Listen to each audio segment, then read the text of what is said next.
There we go. Should be live. Yep. Whew. Yeah, damn computer at the beginning was making me jump through hoops and download all the Google plugins and all the stuff that I didn't have to do last time.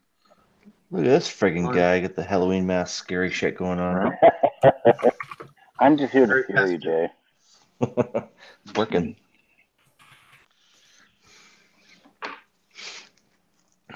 How was your ride with Right On John? Oh, it was fun. I There was like 27 people on the ride. What was there? I ended up nominating him for that 3x3. Oh, you took that away from me, huh? I did. Well, I mean, I haven't posted the video yet, so I guess it's open.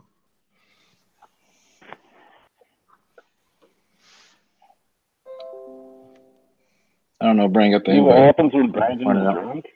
I know, right? I was like, he's drunk already? And then I had to put the time perspective together. Yeah, I'm interested to see how drunk he is. Yeah. Are we on live right now? Yeah. We are. Yeah. We are live. Oh, Hello, we are people. on. We should say hello. More coffee, Chris. Yeah, we got 7 viewers now. Like everybody clicking on. What's up, guys? Hey, internet world. So I've got so far 2 people in the chat. I think we've got two Lane Blacktop and Chuckster. How you doing, guys? Hey, guys. 8 people watching, apparently. We may get more in the future. Oh, yeah. That's how it always goes. So we're now internet motorcycle world. Yes. Yeah. Yeah, so welcome, folks, to Indian Motorcycle World, and I suppose really our first proper live stream, because that last one, would we call that a test run? It was doing pretty good. Yeah, and we are now Motorcycle World, not Indian Motorcycle Nation. So we've because we're, as Chris pointed out, we are the whole of the world. We represent the whole of the world, and hopefully we will be pulling in World, not Indian Motorcycle Nation. more people from around the world. So if you're in, so far what we've got pretty much every time zone in the state sorted out, haven't we? In the US, we've got the UK and Italy, so that's 2 time zones in Europe. So we're just looking for anyone else who rides an Indian. You've got a YouTube channel as well who fancies joining the fun, I suppose. Get in touch.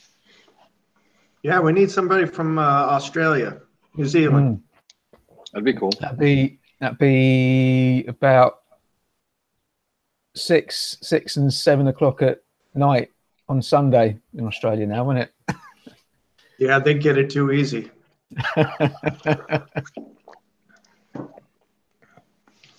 So, Dazzle, you want to tell us about your trip to Germany and talk about that FTR 1200? I got this nice T-shirt. all my shirts are on backboard. I'm pretty jealous right now. That was we had a little goodie bag, and got this as a freebie. I'll tell you what, it was awesome. It was really good. First time in Germany, and it was good to see that stereotypes were well and truly conformed to. The only thing to eat was sausages, schnitzels, and burgers. And I'm not joking, and German beer. There was nothing else on offer in any restaurant. But yeah, it was good. It was good. Intimate is, hey, Brandon's here. How you doing, Brandon? Brandon, welcome. Hi. So yeah, it was good. It was the city of Cologne is a nice city. I would have liked to have explored it a bit more, but there just wasn't time. And Intimate is a fantastic show. I can see why it's one of the biggest, if not the biggest, in the world. You need two or 3 days to see it all. It is massive. But the FTR is awesome, absolutely awesome. I can't wait to ride it because it feels so light. You sit on it and I know it's 220 odd kilos, but it doesn't feel it at all. it feels a lot lighter. And if it's got 120 odd horsepower in that engine, it's going to be a killer. It's going to be awesome, especially if you get that S&S Cycles high level exhaust on it. Yeah, So I'm what do you guys interested to think hear of it? what people think about that upgraded exhaust, if they're really going to be able to stand having that exhaust up high. Be I think interesting. personally, I'd just have some shorty exhausts. I wouldn't bother with a high level. I'd probably just take the end cans off and have some shorter little stubby ones. Yeah. So it's still Yeah. further down, but it just tidies it up a little bit. Nice mug, by the way. No, yours, man. That Dazzle mug. I might have to get me one. Yep. I already ordered me a pin. I saw that. Yeah, I saw that somebody had ordered a pin, so I've got to cap me out to come in. So, Right. Brandon, I see that fingers all bandaged Yeah, up. can y'all hear me? We can Yeah, hear you, yeah. Mhm. Is the hangover already kicking in, you think? he's Yeah. heavily medicated. No medication actually. Just alcohol. Yeah, liquid Going out with some medication. buddies. Yeah, liquid. Yeah. Yeah. Somebody asked me, how am I doing? So far so good. I got stuff on my Wow. fingers. Yeah, Wow. 3 broken fingers. This one's broken. This one's broken, and this one broken. That didn't include all the road rash, but I'm good. I'm good. Okay. Wow, man. And any word on the bike? No, the bike won't get a chance to get looked at until November 2nd. They have to do a wreck estimate, and they said they can't get to it until the 2nd. Okay. But somebody said, did I record the crash? No, I did not record the crash. I had my camera on, but the camera did not catch it, actually, unfortunately. I don't think it recorded it. I had to recover what I did recover, but it didn't catch the crash, unfortunately. Yeah. Well, we're just glad you're okay. Yeah, likewise, man. I'm glad you're okay, but I'll tell you what, you missed out on a viral video then. Yeah. Yeah, I wish I got it, but I didn't. Yeah, it's time to customize that bobber.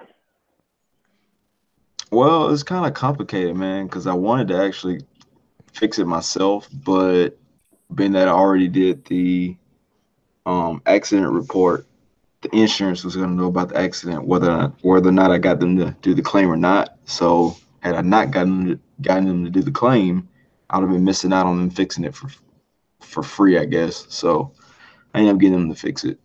So we're just waiting on them to do the reg estimate to determine whether or not it's going to be totaled, which the adjuster is saying it probably won't be.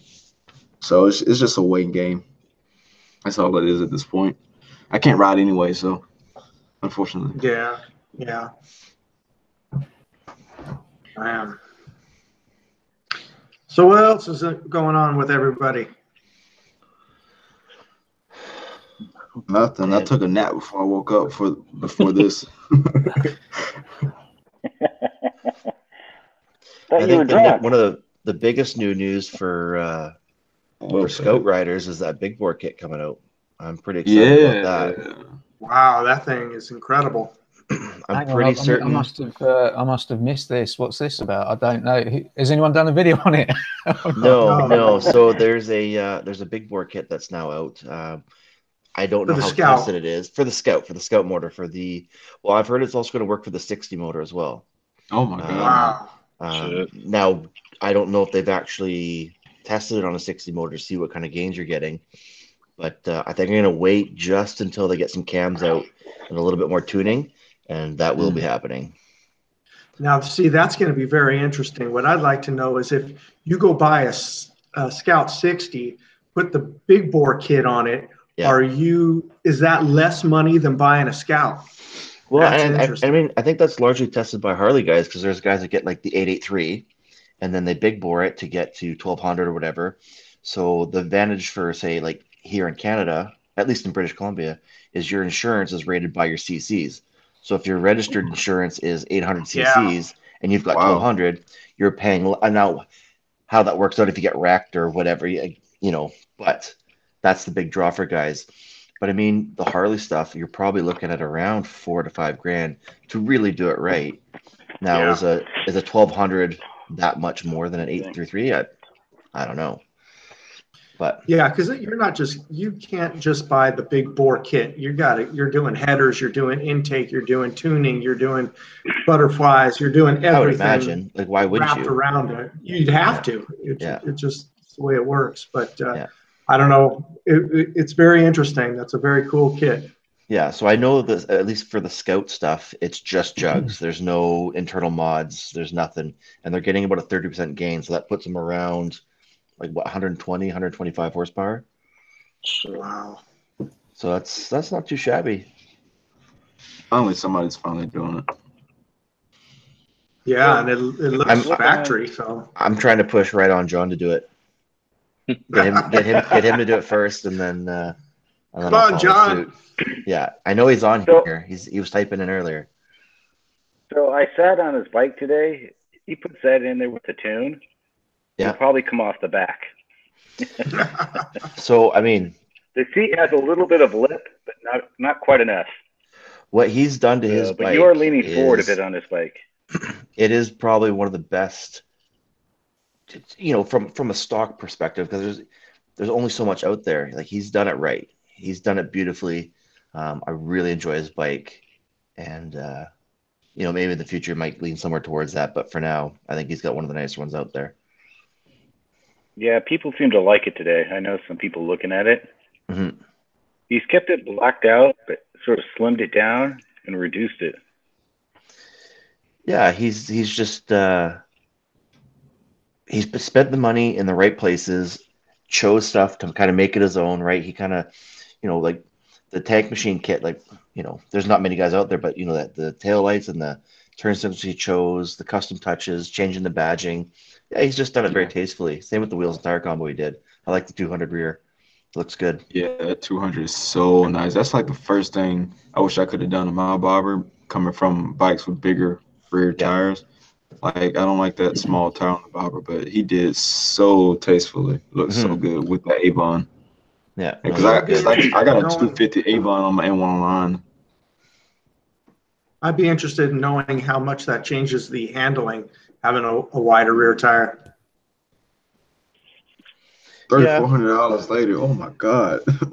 but really, okay, so 3,400 bucks. Like, so what did I spend? I spent 800 on exhaust, spent 150 on intake, I spent 350 on a tuner, another 300 on tune. I'm not that much further behind him, right? And his is your master train. I went all performance based. He did a little performance and more cosmetic. How it's all relative. If it don't go, chrome it. Yeah. Oh, out of coffee. So he's saying switching to whiskey.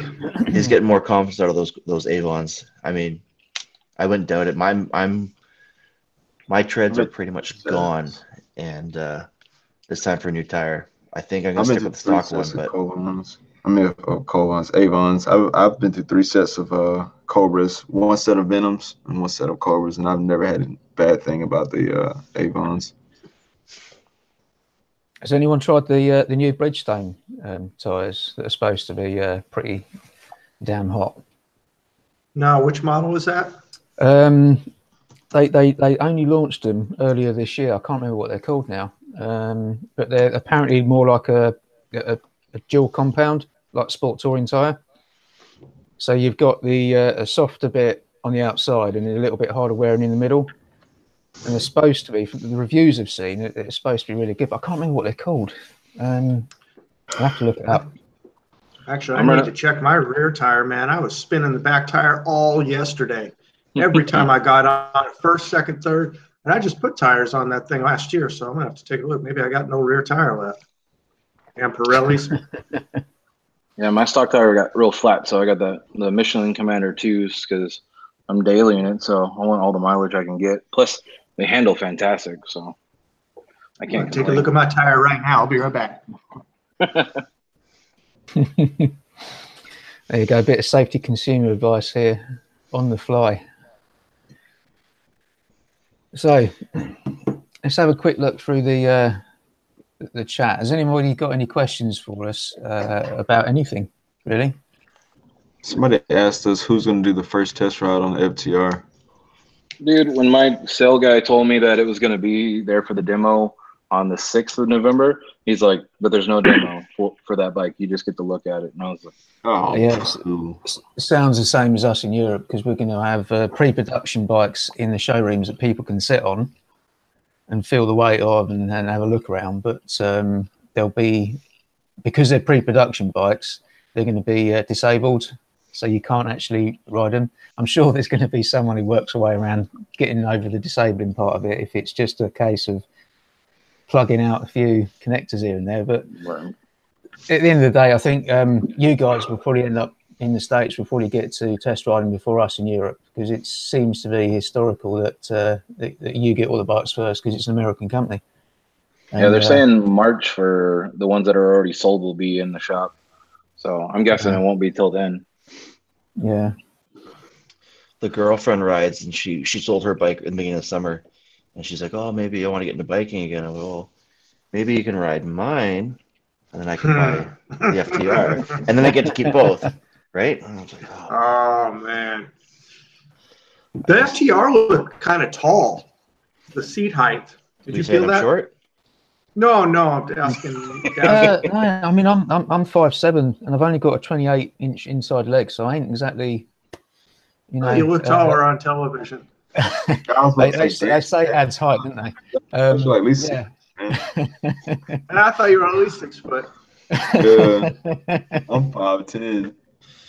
Yeah, but me no, too. I felt fine in it. I had both feet on the floor, I had the balls of my feet on the side, both sides. It just felt like a normal bike. It felt like a standard bike, a naked, something like a seat height wise. I don't know if anyone sat on a Suzuki GSXS 750, but it's seat height wise, it's similar to that, but it's just got higher bars. It feels lighter. With that gas tank being below the seat, that's got to really lower the center of gravity. Yeah. It doesn't feel like a 220 kilo bike. It feels like a sub 200 kilo bike.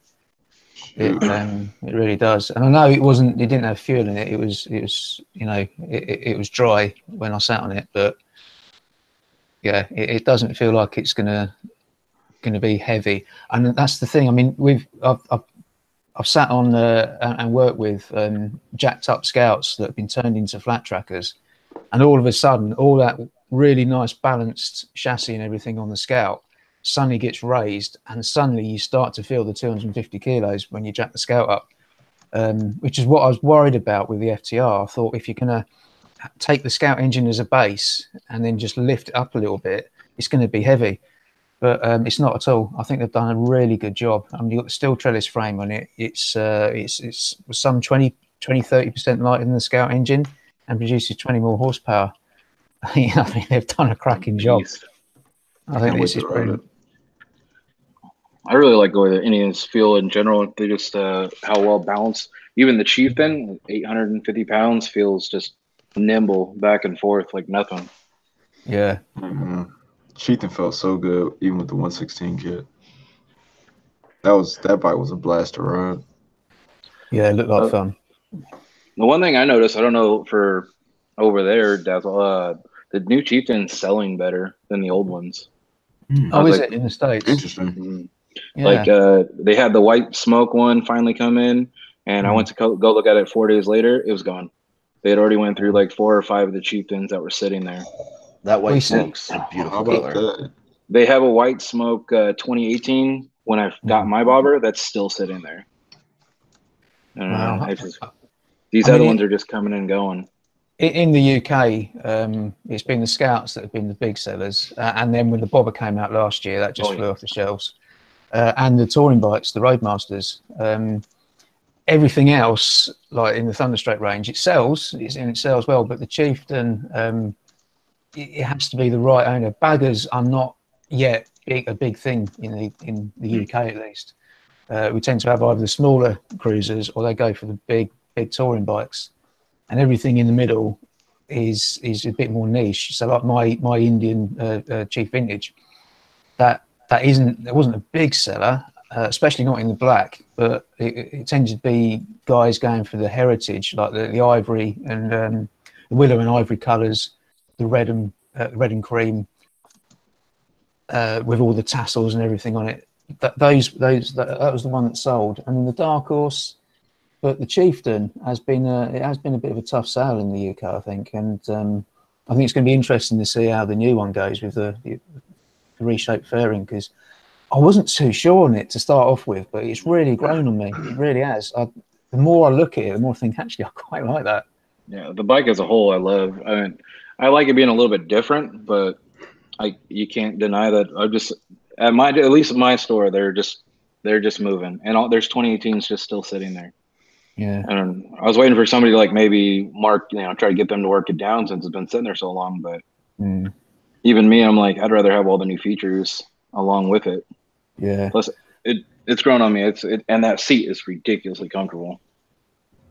Yeah, I've got to admit, I'd like to try any of the Thunderstrokes with the new updates to the engine. Apparently those modes, I suppose, Brandon, I mean, with the 116, that had the new modes on, didn't it? And oh man, the trouble is in Europe we don't get any of the upgrades anymore. We can still get the basics, so we'll get the ride command system with the sport modes, but thanks to the EU bureaucrats, we're no longer allowed to do stage 1 reflashes or 116 upgrade. Wow. And that is because of the European bureaucrats. I mean, you can do it, but you can't do it under the warranty system, because we get 5-year warranty in Europe, and you can't do it under. The reason you can't reflash the ECU, you have to have a power commander if you want any upgrades, and that voids any warranty. Thanks to the bureaucrats. That sucks. The Rock Command and the power modes did make a difference. I initially thought that it was tweaking the power and the torque curve and all that, but kind of find out it's changing the throttle response itself. Yeah. But there is a big difference between touring and standard and from standard to sport. But biggest thing that I noticed a lot was when it cuts those rear cylinders off, you really don't notice the amount of heat that comes off of the bike.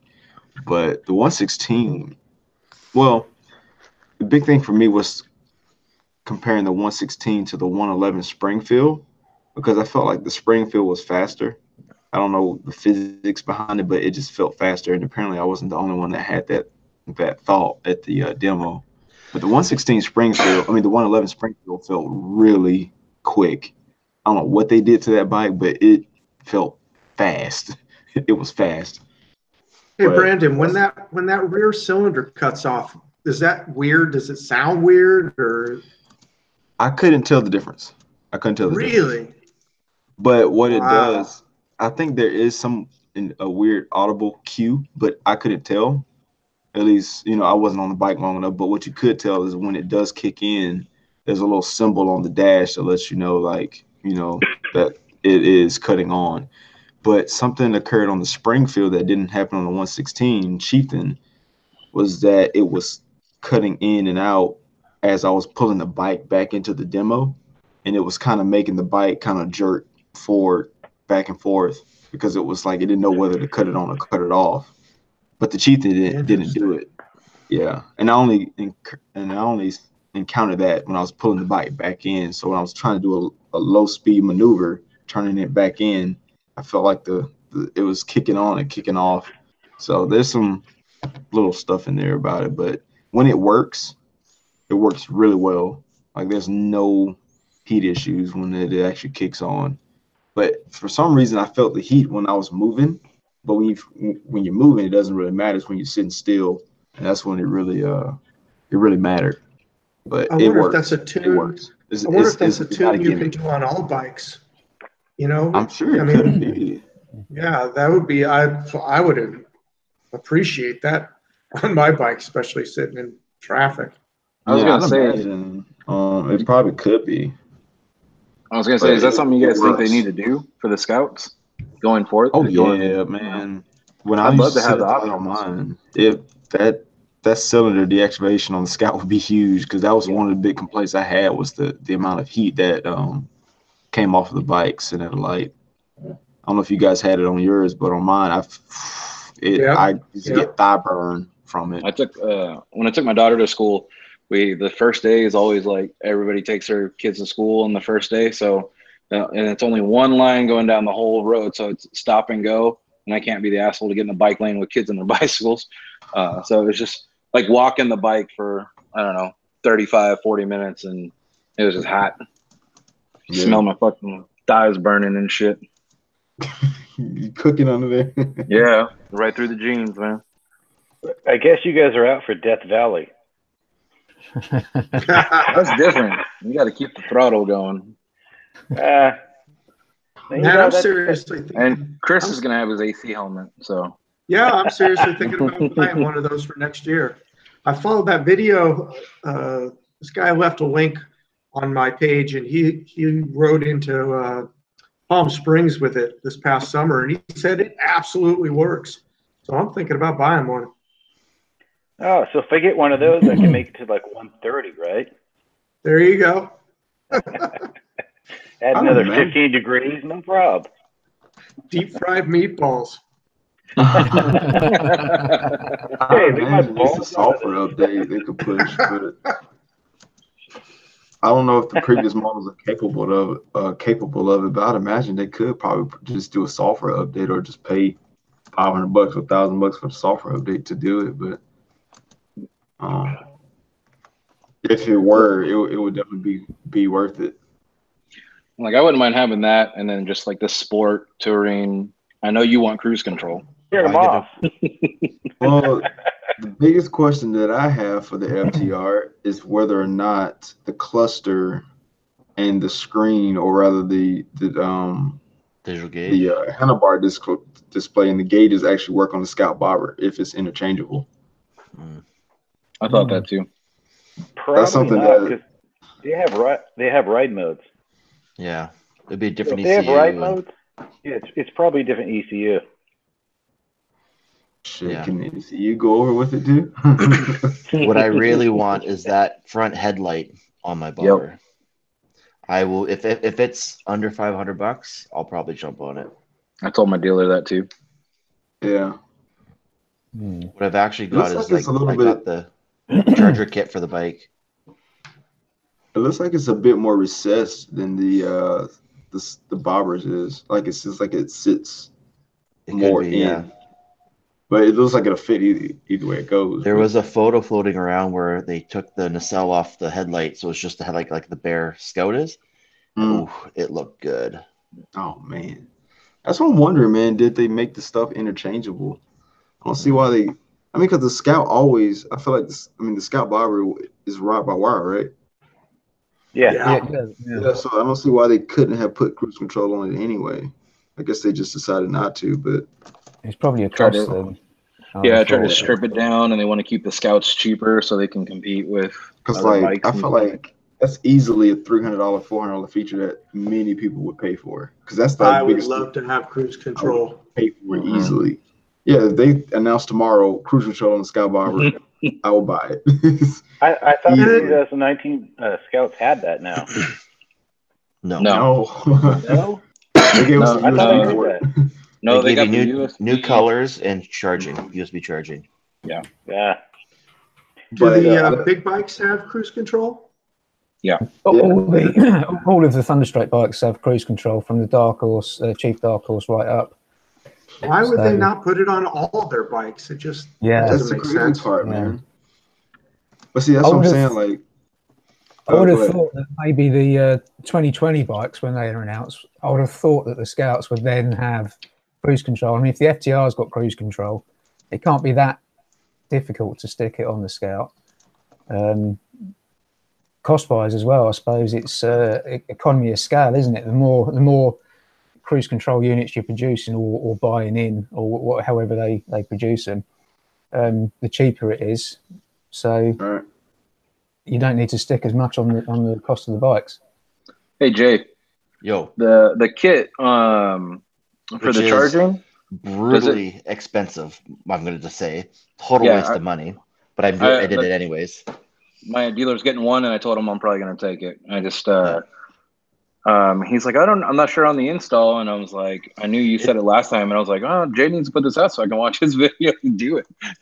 It's so I've already opened it to look at it. So basically, if you watch my video where I did the heated grips, I talk about there's 2 wires that you can actually are ignition controlled. The front of the bobber, there's a wire under the headlight, and then there's one under the seat. I chose to go to the seat for my heated grips, but the one in the front, the USB charger just comes with a little wiring harness, clips into that plug, and just gives you a new gauge. Right, the base. The base, and then the charger plugs right. It looks super simple. Like I bet you guys, we would knock it off in freaking less than 30 minutes. Nice. And how much does that cost? Oh, American, it was $160. It was about over $200 Canadian, and the USB charger you put on the end of your battery tender is $7, which I run. Yeah. I more did it just to make the video, but hey, what do they? Yeah, there's a sucker born every day. For it, so. If I were to get my hands on the FTR, I would take the dash off of the FTR just to see if I could wire it up to the Scout Bobber. Just to see. I would definitely do it. Nice. That would be the first have 2 non-running bikes. You actually have you've actually got a question there in the comments, Brandon, from Comfortable Blue Pants. Would you rather have your bobber totaled by insurance to get the new one, or have your bobber repaired? Hypothetical. Oh man, you can't be asking me these difficult questions. It depends. I always wanted to do content with the Scout Bobber and my next bike. So as far as content goes, I really don't want it totaled. And also, when I saw my bike on the trailer, my heart dropped because the Bobber looks so good. So, I mean, if the bike is totaled, I could easily just get another bike, right? But I don't want it totaled. So, money-wise, it makes sense for it to be totaled because I can get another bike and I don't have to worry about paying for 2 bikes. But me being me, I like the Scout Bobber enough to keep it, and whatever I get next, people are going to want to know, how does this compare to the Scout Bobber? Do you still like your Scout Bobber? Do you still ride it? So, me, I don't want it total. I don't want it total. Because I plan on getting another bike, even with the Scout Bobber. So, no, I don't want it total. I don't want it total. There's your answer. There's another question from Roll to the floor. How would you convince a Harley guy to go Indian? Nah. Go ride one. Just ride one. Ride one. Yeah, that'd be my answer. So, I mean, I guess it all depends what you're into, and I think we did touch base on this a little bit the last video chat we did. I do ride with a lot of Harley guys. There's a Harley dealership in the city I live in. It's the biggest dealership in the city. And so there's a lot of Harleys around. So I ride with a 1200, what is it, Iron 48, 1200, the Street Bob, and a Dyna, the 103. And off the line, up to 140 kilometers an hour, I beat them every time. And the main thing is that second gear will take me to 140 kilometers. I can hold that second gear well past almost to 190 miles an hour, and they're already shifting the second. So that's where I beat them. But if they didn't have to shift, they'd probably get me. Man, Harleys they've got something. I don't hate Harley. I quite like them. But if they have soul, they got something about them. And when you're on a Harley, you feel good. But it's a different kind of ride. I feel it's a cruise. It's a very I just got to ride one. You really got to ride one. But then when you go from that Harley right onto your Indian, I'm just like, at least with the bobber, I'm like, it's no contest. I knew I made the right decision, at least for me. It's with funny the Scout and the double overhead cam, that engine just revs because it doesn't have the push rods. It's intoxicating. It's crazy. It's absolutely intoxicating. Like when I cruise, like I'm just around town, I rarely get out of second gear, and I'm right around anywhere from 32 to 3,700 RPM. I don't shift. I stay in second. Like that's where the bike likes to be for me. With my weight and my setup, that's where it likes to be. I'll go to third if I need to keep it a little bit quieter, but man, those RPMs, they get you. They get you good. It's quite funny because I've just finished yesterday putting together a video where I rode a hard candy Harley Sportster, and yeah, I totally get. I mean, I've ridden Harleys before, and I totally get why people like them. But it's yeah, I think the video I'm going to do when you see it come out, it's I think some Harley folk will think I'm taking the Michael a little bit, but I'm not. I do get why people like Harleys, but it's about what you're after, ride. Are you after that traditional thuddy sort of vibe? I mean, it is. I like bikes with soul and character, which is why I like Motor Guzzies and BMW. I don't like the K series BMW. It's too clinical and too. I know someone's put in there just buy a BMW K1600. Yeah, great bike and everything, but again, it's a bit of a boring inline sort of a flat six engine in it. It's all right, but it's a little bit. It's just not got the character. I like twins. I love twins. I like the BMW R1200. Not necessarily the GS, but the rest of the range, I absolutely love because I love them engines. And when you rev it, it rocks to the right. Same with Motor Guzzies, it rocks to the right a little bit. It's got that certain bit of character and soul with a V twin, or a twin in general. But you can't quite put your finger on, and if you don't get it, you never will. But once it clicks with you, it's like you're making a connection with a motorcycle. And I think Harleys have that. Indians have that, probably to a slightly lesser extent, but they have got the performance and the hand in there. So I do get it, but I would certainly myself rather a ride on a Thunderstroke Indian or a Scout and actually own one, than have to put up.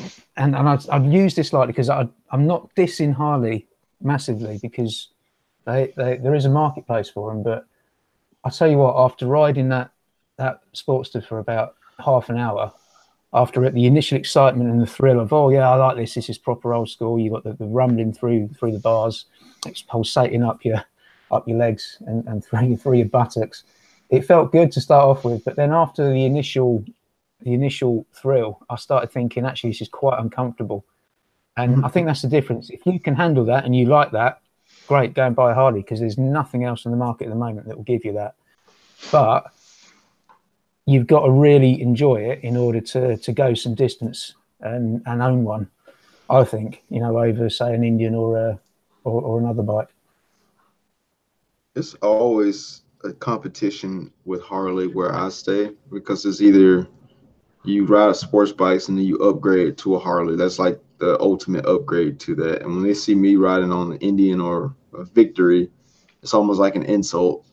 But then it's like they always want to race. They always want to know. They always want you to know that their Harley can do better than Indian. And then they always get that ass smacked, no matter what. Always. Hey, and Brandon. Like, I promise you, it never fails, man. I'm not dissing Harley, but that's just how it is. Like my M19R. Quick question related to the Victories. All your friends seem to ride the Victories. When Victory announced that they were shutting down, were you guys just devastated? No, actually, they bought Victories after Victory announced that they were shut down. No, I mean, were you guys really upset? Were you guys really upset? I mean, me personally, no, but they just saw the opportunity to get a good bike for cheap. Yeah, smart move. Yeah. I mean, they're like, well, 10 years, what's the average time most people spend with bikes? And I wouldn't say 10 years. So they were like, well, I got 10 years on, if something happens, I got 10 years of parts. And if something happens, I can always probably get a part if I need it off of eBay or something. Do you guys know what's happening with the residuals on Victories? What's the used prices like in the States? Are they holding back? Well, my buddy, the orange Victory Magnum that you guys see, he bought his about, when did he get that bike? Probably in the summer. And that bike went for like 20. So they're holding like, well, I guess you could say that since they went out of business, the prices of them went up because they knew that these were the last few that were brand new that were still available to buy. But as far as selling them, I mean, you could probably still sell it for easily 14, maybe 15. So, I mean, it's not like nothing's wrong with them. They're holding value because they're good bikes. They're not breaking down. They're not doing anything out of the ordinary. However, you got people out there on the 117s and the 114 Harley Milwaukee 8s. The engines are blowing up on in them. So, you know, and the victories are still outperforming them even after the companies went out of business. So there's that. Yeah, I mean, in certainly in the UK, initially when Victory, Polaris announced they were culling Victory, there was a big sale initiative to try and liquidate the assets in the dealers, and then used prices took a little bit of a dive. But I'll tell you what, they've come back and they're stronger than ever now. Right, yeah, absolutely.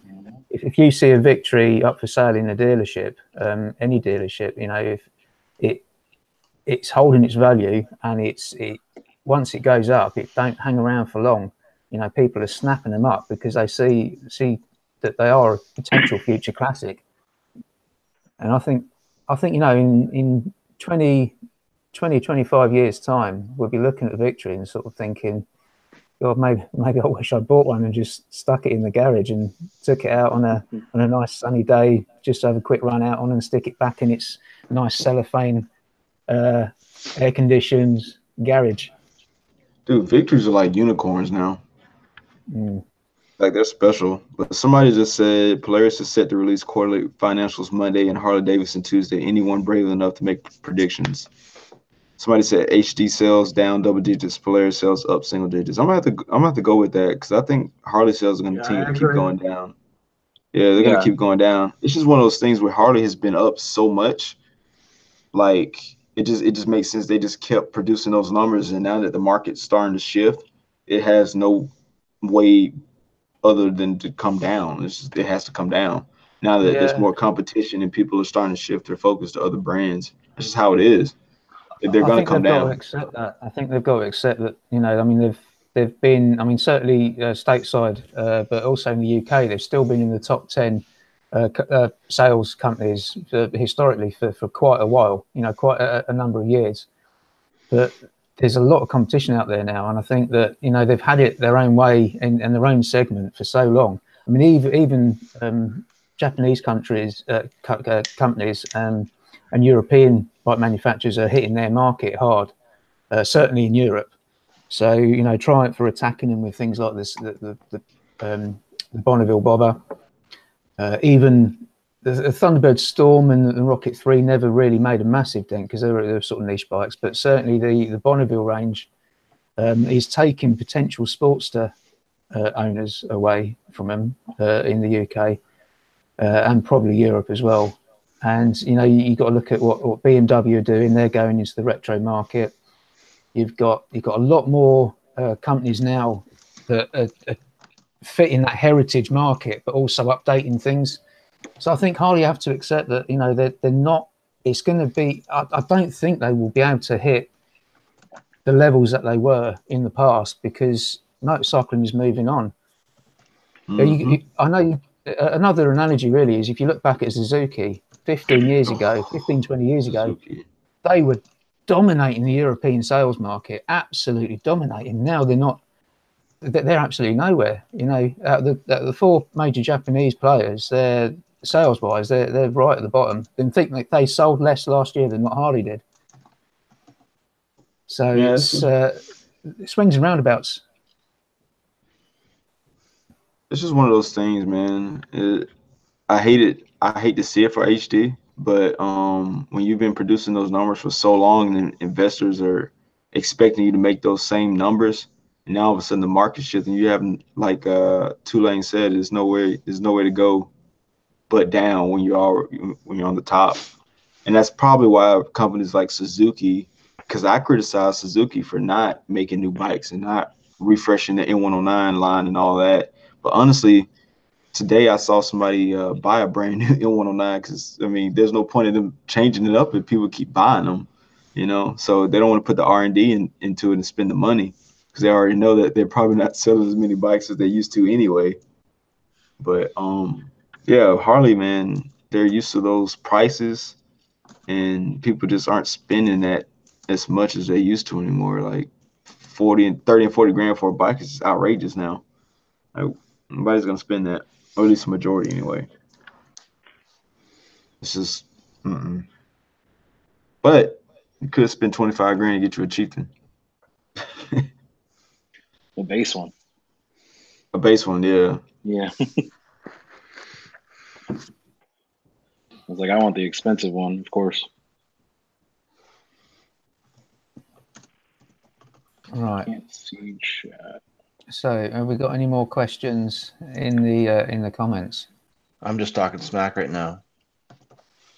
Here's a question for all of you guys. I was trying to earlier. I kind of did a little video I haven't posted yet. I recorded it, just me pondering and thinking. I've been watching as they're starting to roll out 5G cellular service in areas. They introduced it in Rome. They're doing a test bed out there. They're doing some testing in England and I think Los Angeles, just testing this technology. Verizon has full advertisements out for it right now that they're rolling it out across the country. Yeah. Yeah. So imagine this, and if there's any tech guys watching this, why would they? But if there was, this is a suggestion that I have from the tech guys. This is something I want to know if you guys would be interested in. Imagine a little box that goes on your handlebars, okay? And you can connect your GoPros to this little box or your helmet cam.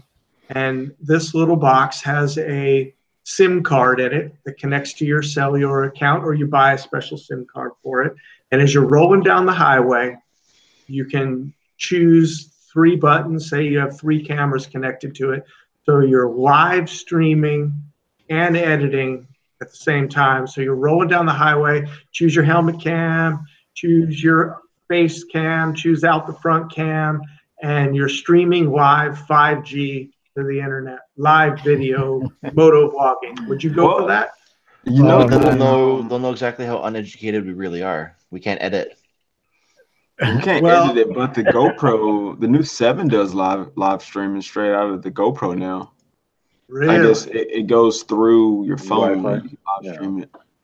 Yeah. So there, almost there. I'll tell you what, Chris, don't you think the drivers in Italy are distracted enough? Yeah. Yeah, well, you know, if you're driving along, you just casually press a button to switch helmet cams, but you're just streaming live. So that's interesting, Brandon. I didn't know that the GoPro 7 I think that's a good thing, man. Yeah. There goes your data. Live streaming stuff. There goes your data. Your data's gone. Yeah, 4K live stream. So would you worry? Somebody said, would you worry people will try to find you while live streaming? Like, nah. Hey, they got to catch us. They got to catch you first. That'll make some interesting. You got to remember, we're just regular people, man. We're not like celebrities. We're just regular people that just make videos. Yeah. You could have. I'd be worried if I got in that 100,000, 500,000 subscriber range at that point. I'm just a regular person that works a day job like everybody else. I'll tell you one interesting thing about doing a live stream while on the run is potentially you could have your very own O.J. Simpson Ford Bronco moment, couldn't you? That is true. That is true. Yeah, there'd be a lot of cursing if you rode with me because of all the Italian drivers, man. I'm going to be posting up a video of me driving through traffic the other day, yesterday, in fact, and it's just freaking chaos, man. Coming to an intersection, it's just people walking wherever they want, and cars going the wrong direction, and scooters everywhere. Oh, dude, the Italians are out of their minds with a car. They're just it's beyond. I mean, we were chatting this morning about California drivers, how bad they are, and I thought that I would be prepared for coming here.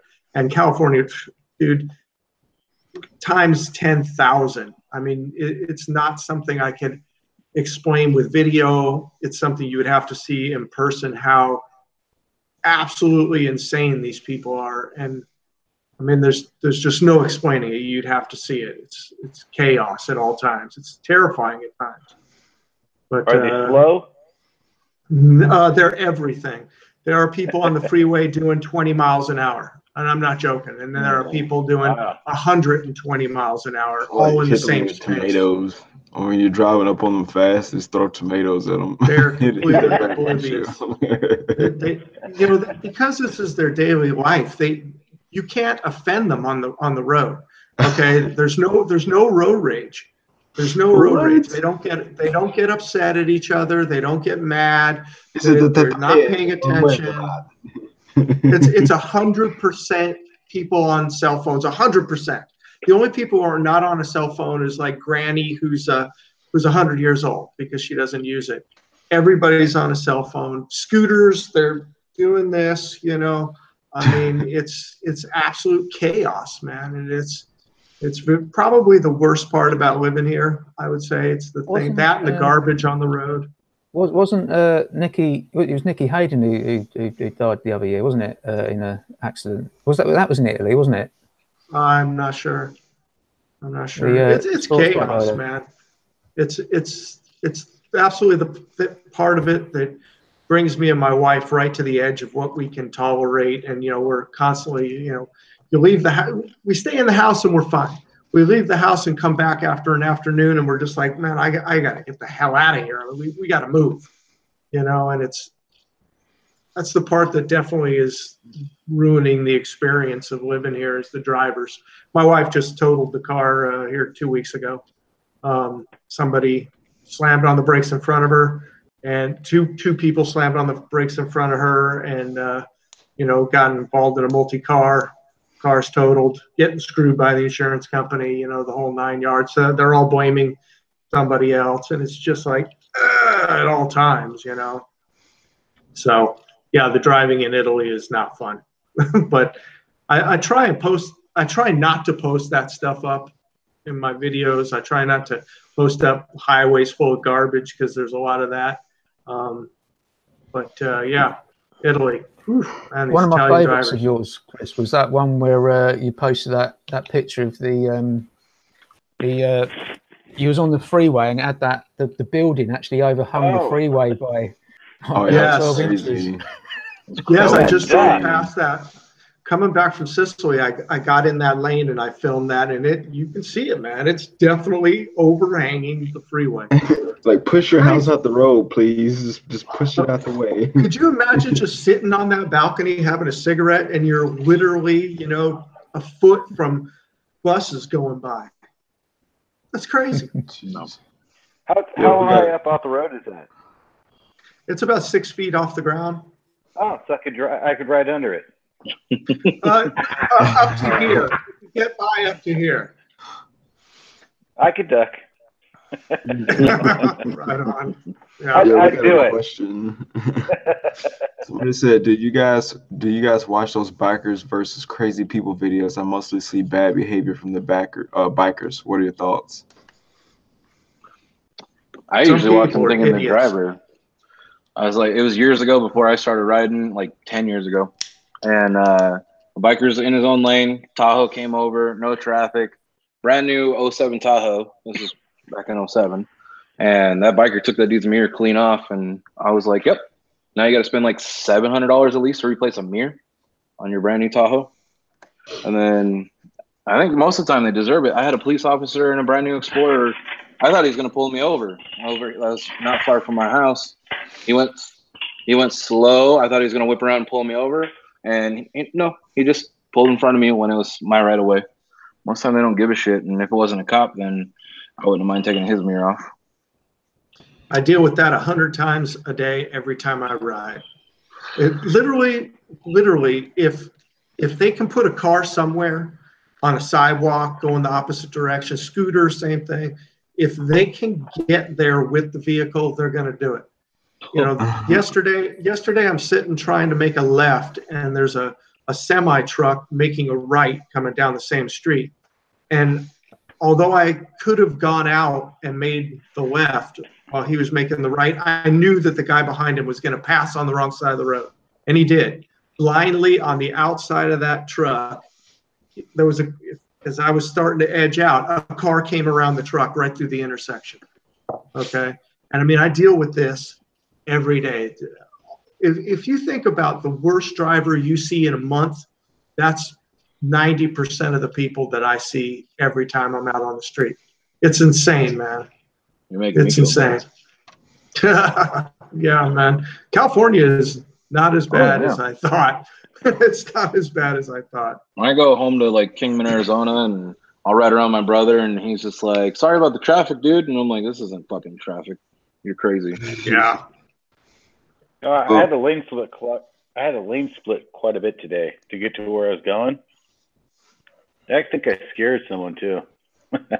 Good. Most of the time they're dicks. Well, I could tell the way they moved as I approached. I could tell they didn't know I was there. So they jumped out of the way like I surprised them. I said the worst feeling for me is I hate seeing somebody's eyes in their mirror looking at me, and I've had ladies just pinch their lane because they don't want me to go around.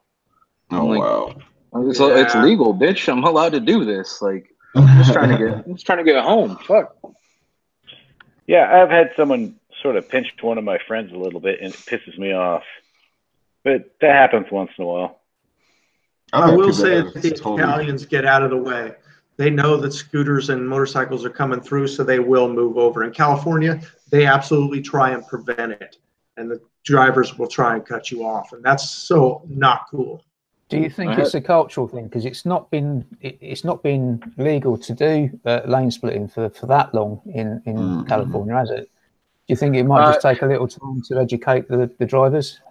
Yes and no, because it's not. It just became legal, even though people will fucking fight you if you make a video about it. Because the DMV in San Francisco, was it like 6 years ago, had it in their book, and they took it out because somebody fought them, saying it's not legal. Why are you teaching this practice? So they took it out just to be safe. I was like, but the Highway Patrol sets the laws now, and it's still the same thing that they've been recommending for years. People just, if they're not getting ahead, then they don't want you to get ahead. And I've noticed that a lot in California. You go to like San Diego, people don't hold the fucking door for you. I was like, but I grew up in Iowa and Arizona. I was like, there's manners. People actually give a shit about each other, but people suck. Yeah, I've went back east and go, wow, they're really nice back here. They're polite. Yeah. Even in a small country like the UK, you get that. I mean, I grew up 30 miles north of London, and it's the driving down there is very much every man for himself. But now I live a little bit further up. I'm 130 miles from London now, in Nottingham. And the culture, when you go up north in the UK, it just changes. Everyone just gets a bit more chilled. Everyone calms down a little bit. It becomes, and people are more aware of bikes. It's weird because even though obviously further north you go, the colder it gets. But there's more all-season bikers in the Midlands and further north in the UK than there are in the south, which is paradoxical. And because of that, because most people in the Midlands and further north know a biker, and someone in their family is a biker or one of their friends is a biker, they're more aware of bikes on the road. But when you go a bit further south, where I grew up, it's much less common. It's more of a fringe sort of weird outsider sort of thing, and people aren't as aware of bikes, and they will tend to cut you up and not let you through. Whereas in Nottingham, at least, and most of the places I've ridden in the Midlands, people are aware of bikes, and if they see you coming up behind you, they will move out the way. So I think it's just a general culture thing, and it seems to be very regional. Is lane splitting legal in the UK? Yeah, I mean we call it filtering. So it's as long as what they define as filtering is you've got to be safe to do it. You've got to be aware of what's happening around you, and you can't be going more than 15 miles an hour than what the traffic is. Then it becomes, I suppose, what they consider dangerous driving, because if you're going through slow-moving or stationary cars at 25, 30 miles an hour, and bear in mind that the roads in the UK are quite tight, as most of they are in Italy, you are actually causing a bit of an issue, because you know, you probably got inches either side of you when you're lane splitting in the UK. So if you're doing 30 mile an hour, that's not a lot of room for error. But if you're doing 10, 15 mile an hour more than what the traffic's doing, you've got enough time to react. So it is still a little bit of a grey area, but as long as you're doing it sensibly and you're not just hammering through the traffic, then it's perfectly legal. Interesting. Well, I'm thinking about riding back up into Europe next summer, go up northern Italy and then up through France, and maybe get all the way up into the UK. But I'm nervous about. We lived in Japan for a while, so I have driven on the other side of the road, but it's been a long time, and I've never done it on a bike, and I'm not sure if I'd be comfortable riding on the wrong side of the road. So, well, it's certainly not the right side of the road. It's the left. So I suppose it is the wrong side, isn't it? Yeah. One tip that I got when I was riding in Europe is if you put a little arrow, a sticky label on your gas tank. Ooh, smart move. With a little arrow, and it reminds you every time you look down. It just reminds you just before you pull off. It reminds you what side of the road you're riding on. Yeah. Somebody asked us, what's your guys' favorite type of video you post? Long rides with music, new gear breakdowns, tutorials, thoughts. My favorites are not apparently what people want to see. I like making rides with music, but people don't watch those. Yeah, they tend to want to hear you talk, huh? Yeah, and I got nothing to say. I actually like doing those ones. Yeah, you like sitting down next to your bike and talking. That's Brandon. Brandon likes doing that. Well, Brandon does it, but you do it too. I think your exhaust one, you did it. I did it on the exhaust and I did it on the review. But other than that, I try to just stay on the bike. I feel more comfortable talking with my helmet just on the road than I do sitting next to the bike and worrying about what angles and all this shit. And I had one guy like on the review video. He's like, I really like the video, and then he time stamps it until I get back on the bike and start talking. He's all, I guess I just don't like those kind of videos. I'm sorry, man. Like, well, you can't please everyone. I know, man. It's ridiculous. I showed my wife the video, Brandon's video of lettuce, and she's like, "Is that what this guy does?" He goes no, he lettuce all the time. He's got other it still videos. Works, but he makes it look so good. Oh yeah, I felt like I needed a salad. It's fun, man. I like those kind of videos. I definitely prefer the tech videos. I enjoy doing them, and I actually will watch quite a bit. Like for this last weekend, the girlfriend's clutch went, so I watched a bunch of videos on her Nissan just for little tips and tricks and whatnot. But those are the ones that I enjoy making the most. Not only that, because it usually means something cool just went on my bike, and then I get to make a video about it. So I like those ones. But I mean, there's nothing wrong with getting out and riding and just bringing people along video form. That's always fun too. It seems like I need to start crashing my bike more. I'm joking. Oh. But the reason I say that is because gotta record it. When I posted my crash video, or rather when I posted the video where I wrecked the bike, it got like a crazy amount of views compared to my normal rate. I was like, well, shit. Do I need to start crashing bikes to get people to watch my shit? Like, what's going on here? Man, I hope not. Like, I was like, yeah, it got like 2,000 views in the first 24 hours. I was like, whoa, what's going on? But how many views? It's at 11,000 right now. Yeah, that's pretty good. Wow. Well, I guess I know what I'm doing tomorrow. Yeah.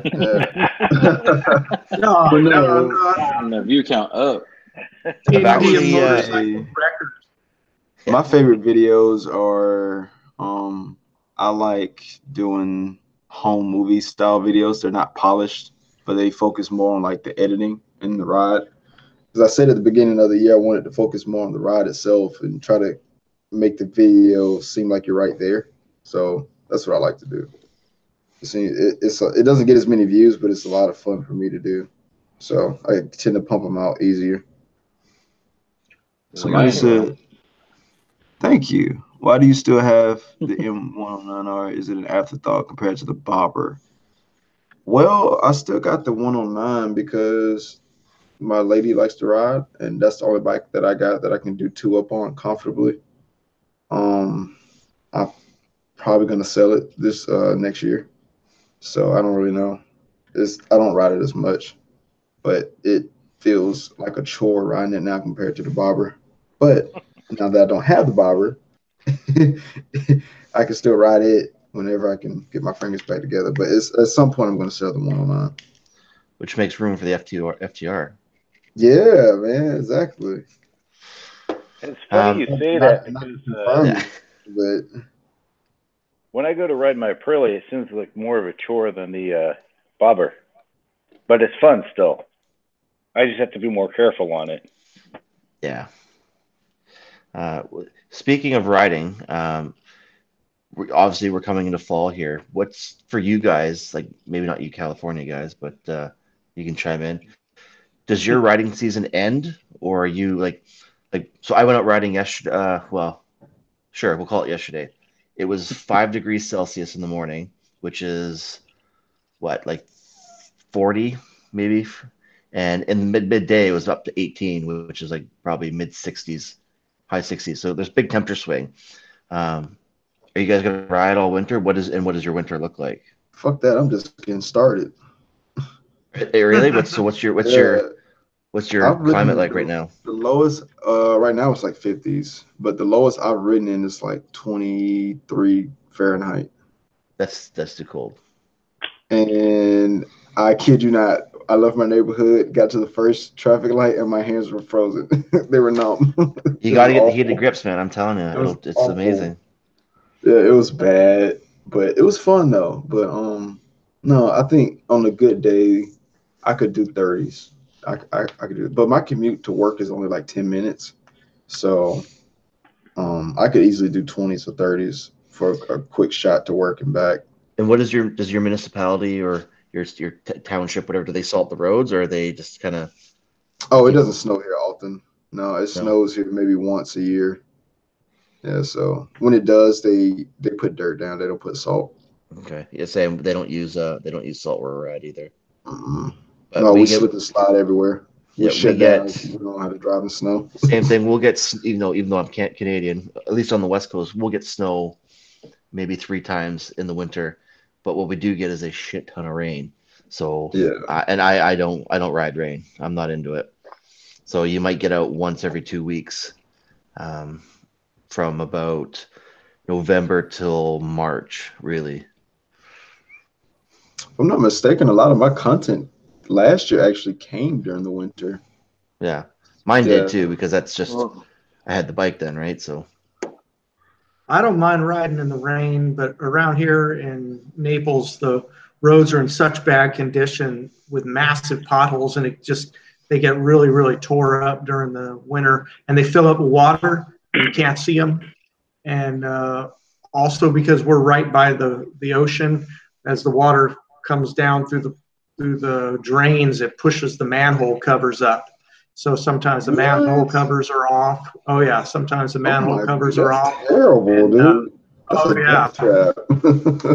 Oh yeah. No, I don't know if you guys saw my videos on the Italian roads.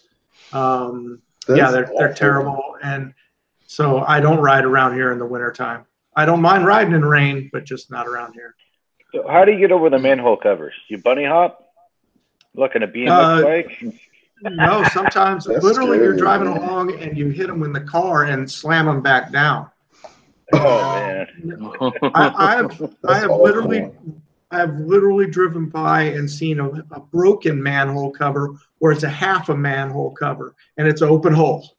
Okay. 2 lanes here. Why do you live there? Yeah. Why are you putting yourself through this? I don't think I do. One of those things. I would do it on my Jeep though. I thought it would be so romantic to live in Italy, and then you're here and it's like, oh shit. Okay. Daz, what about you? What about me? Sorry, what's that?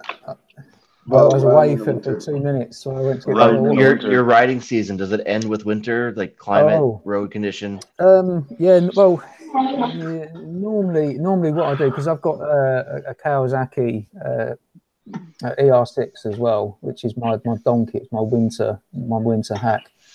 Okay. Usually, I'll put about now. Really, I'll just wait for the first frost where they're going to stick the salt down on the floor, and that'll be it. I'll put the engine away. That'll go away in a nice cozy garage on a battery tender with some full tank of gas and some fuel stabilizer in it over winter, and I'll break out the Kawasaki. But you know what? I've done that. I used to be an all-season rider and used to not have a car, so I used to ride the Kawasaki in all weather, even with snow on the floor. But now I've got a car, don't need to do that. And I rode the Kawasaki a couple of weeks ago, and it just didn't do anything for me. So I'm actually at the stage where I'm thinking I might just sell it and just stick with a car throughout the winter. I'm not sure yet, because it depends if the motorcycling bug gets me too much in the mists of winter when I ain't got a bike to ride. I might be glad of it, but I don't know. I just rode it a few weeks ago, and I was just thinking, this bike it's not floating my boat anymore. But like I said, I mean, if it comes to mid-January and I ain't been riding for a couple of months, then maybe I'll be glad to get out and ride it. Cool. Jake asked us, what are some of your favorite locations that you have rode, and what are some places that you like to go ride in the future? Me personally, I want to do the Iron Butt on the Scout Bobber around United States on the stock seat. I want to do it on the stock seat. I was gonna do it on the stock seat, but that new Corbin looks really good, so I think I'm gonna just get that. I'm gonna try to do 1,000 miles in 24 hours on it. I want to do some riding over in California with you guys. I think I visited California, and I tell you what, I fell in love. Flew into LAX, and it's always been my dream to sort of go to Sunset Strip, and we stayed at the Wright House, and I absolutely loved it. It was where I felt at home. I tell you what, I went down to Venice Beach, and I felt like I wasn't a freak anymore. It was brilliant. But the roads you've got. I spent my life, man. It's where I grew up. Right. But I went up and saw the roads you got up in the hills, and I tell you what, I'd love to do some riding up there. I'd love to do Tail of the Dragon. But I'll also, I know Chris has sort of said about the state of the roads in Italy, but I mean, I'd love to do Lake Garda in Italy, and I did that this past summer. Are the roads better out there in that neck of the woods? They're marginally better up north. They are. The further south you go, all the autostradas and all the the main highways are in really good condition because you're paying for it. The roads are a little bit rougher off those main highways up north, but Austria and Croatia and Slovenia, all those roads are like glass, man. Those are the best roads I've been on in Europe. Yeah, I'd say my best ride was over the Großglockner Pass over in Austria. That's their highest pass over the Alps, and that was incredible. I want to go through Switzerland. There's a bunch of roads I want to go do up through there, so hopefully that'll be this summer. But then I'll be back in California, Dazzle. So in the next couple of years, we'll be back in California. So if you want to, we'll all go riding. Brandon can do his Iron Butt Challenge, and we'll all go out to California and ride together. I'm doing that very soon, actually. Once I get my bike back, I plan on doing that very soon. Nice. Hey. Document that whole thing. Somebody said straight to California. Well, the thing is, I was thinking of what could I do in a weekend, because a lot of times I don't have the time to do it during the week. So, I mean, if I had to take off a week and do it, yeah, I'd definitely do it. Somebody said if we ever have a meetup, the Tail of the Dragon will be a great place to do it for sure. When I rode the Tail of the Dragon, I ended up Because you know the Tail of the Dragon is like the most popular road, but you got Moonshiner 128, Cherry Hollow Skyway, you got Devil's Triangle.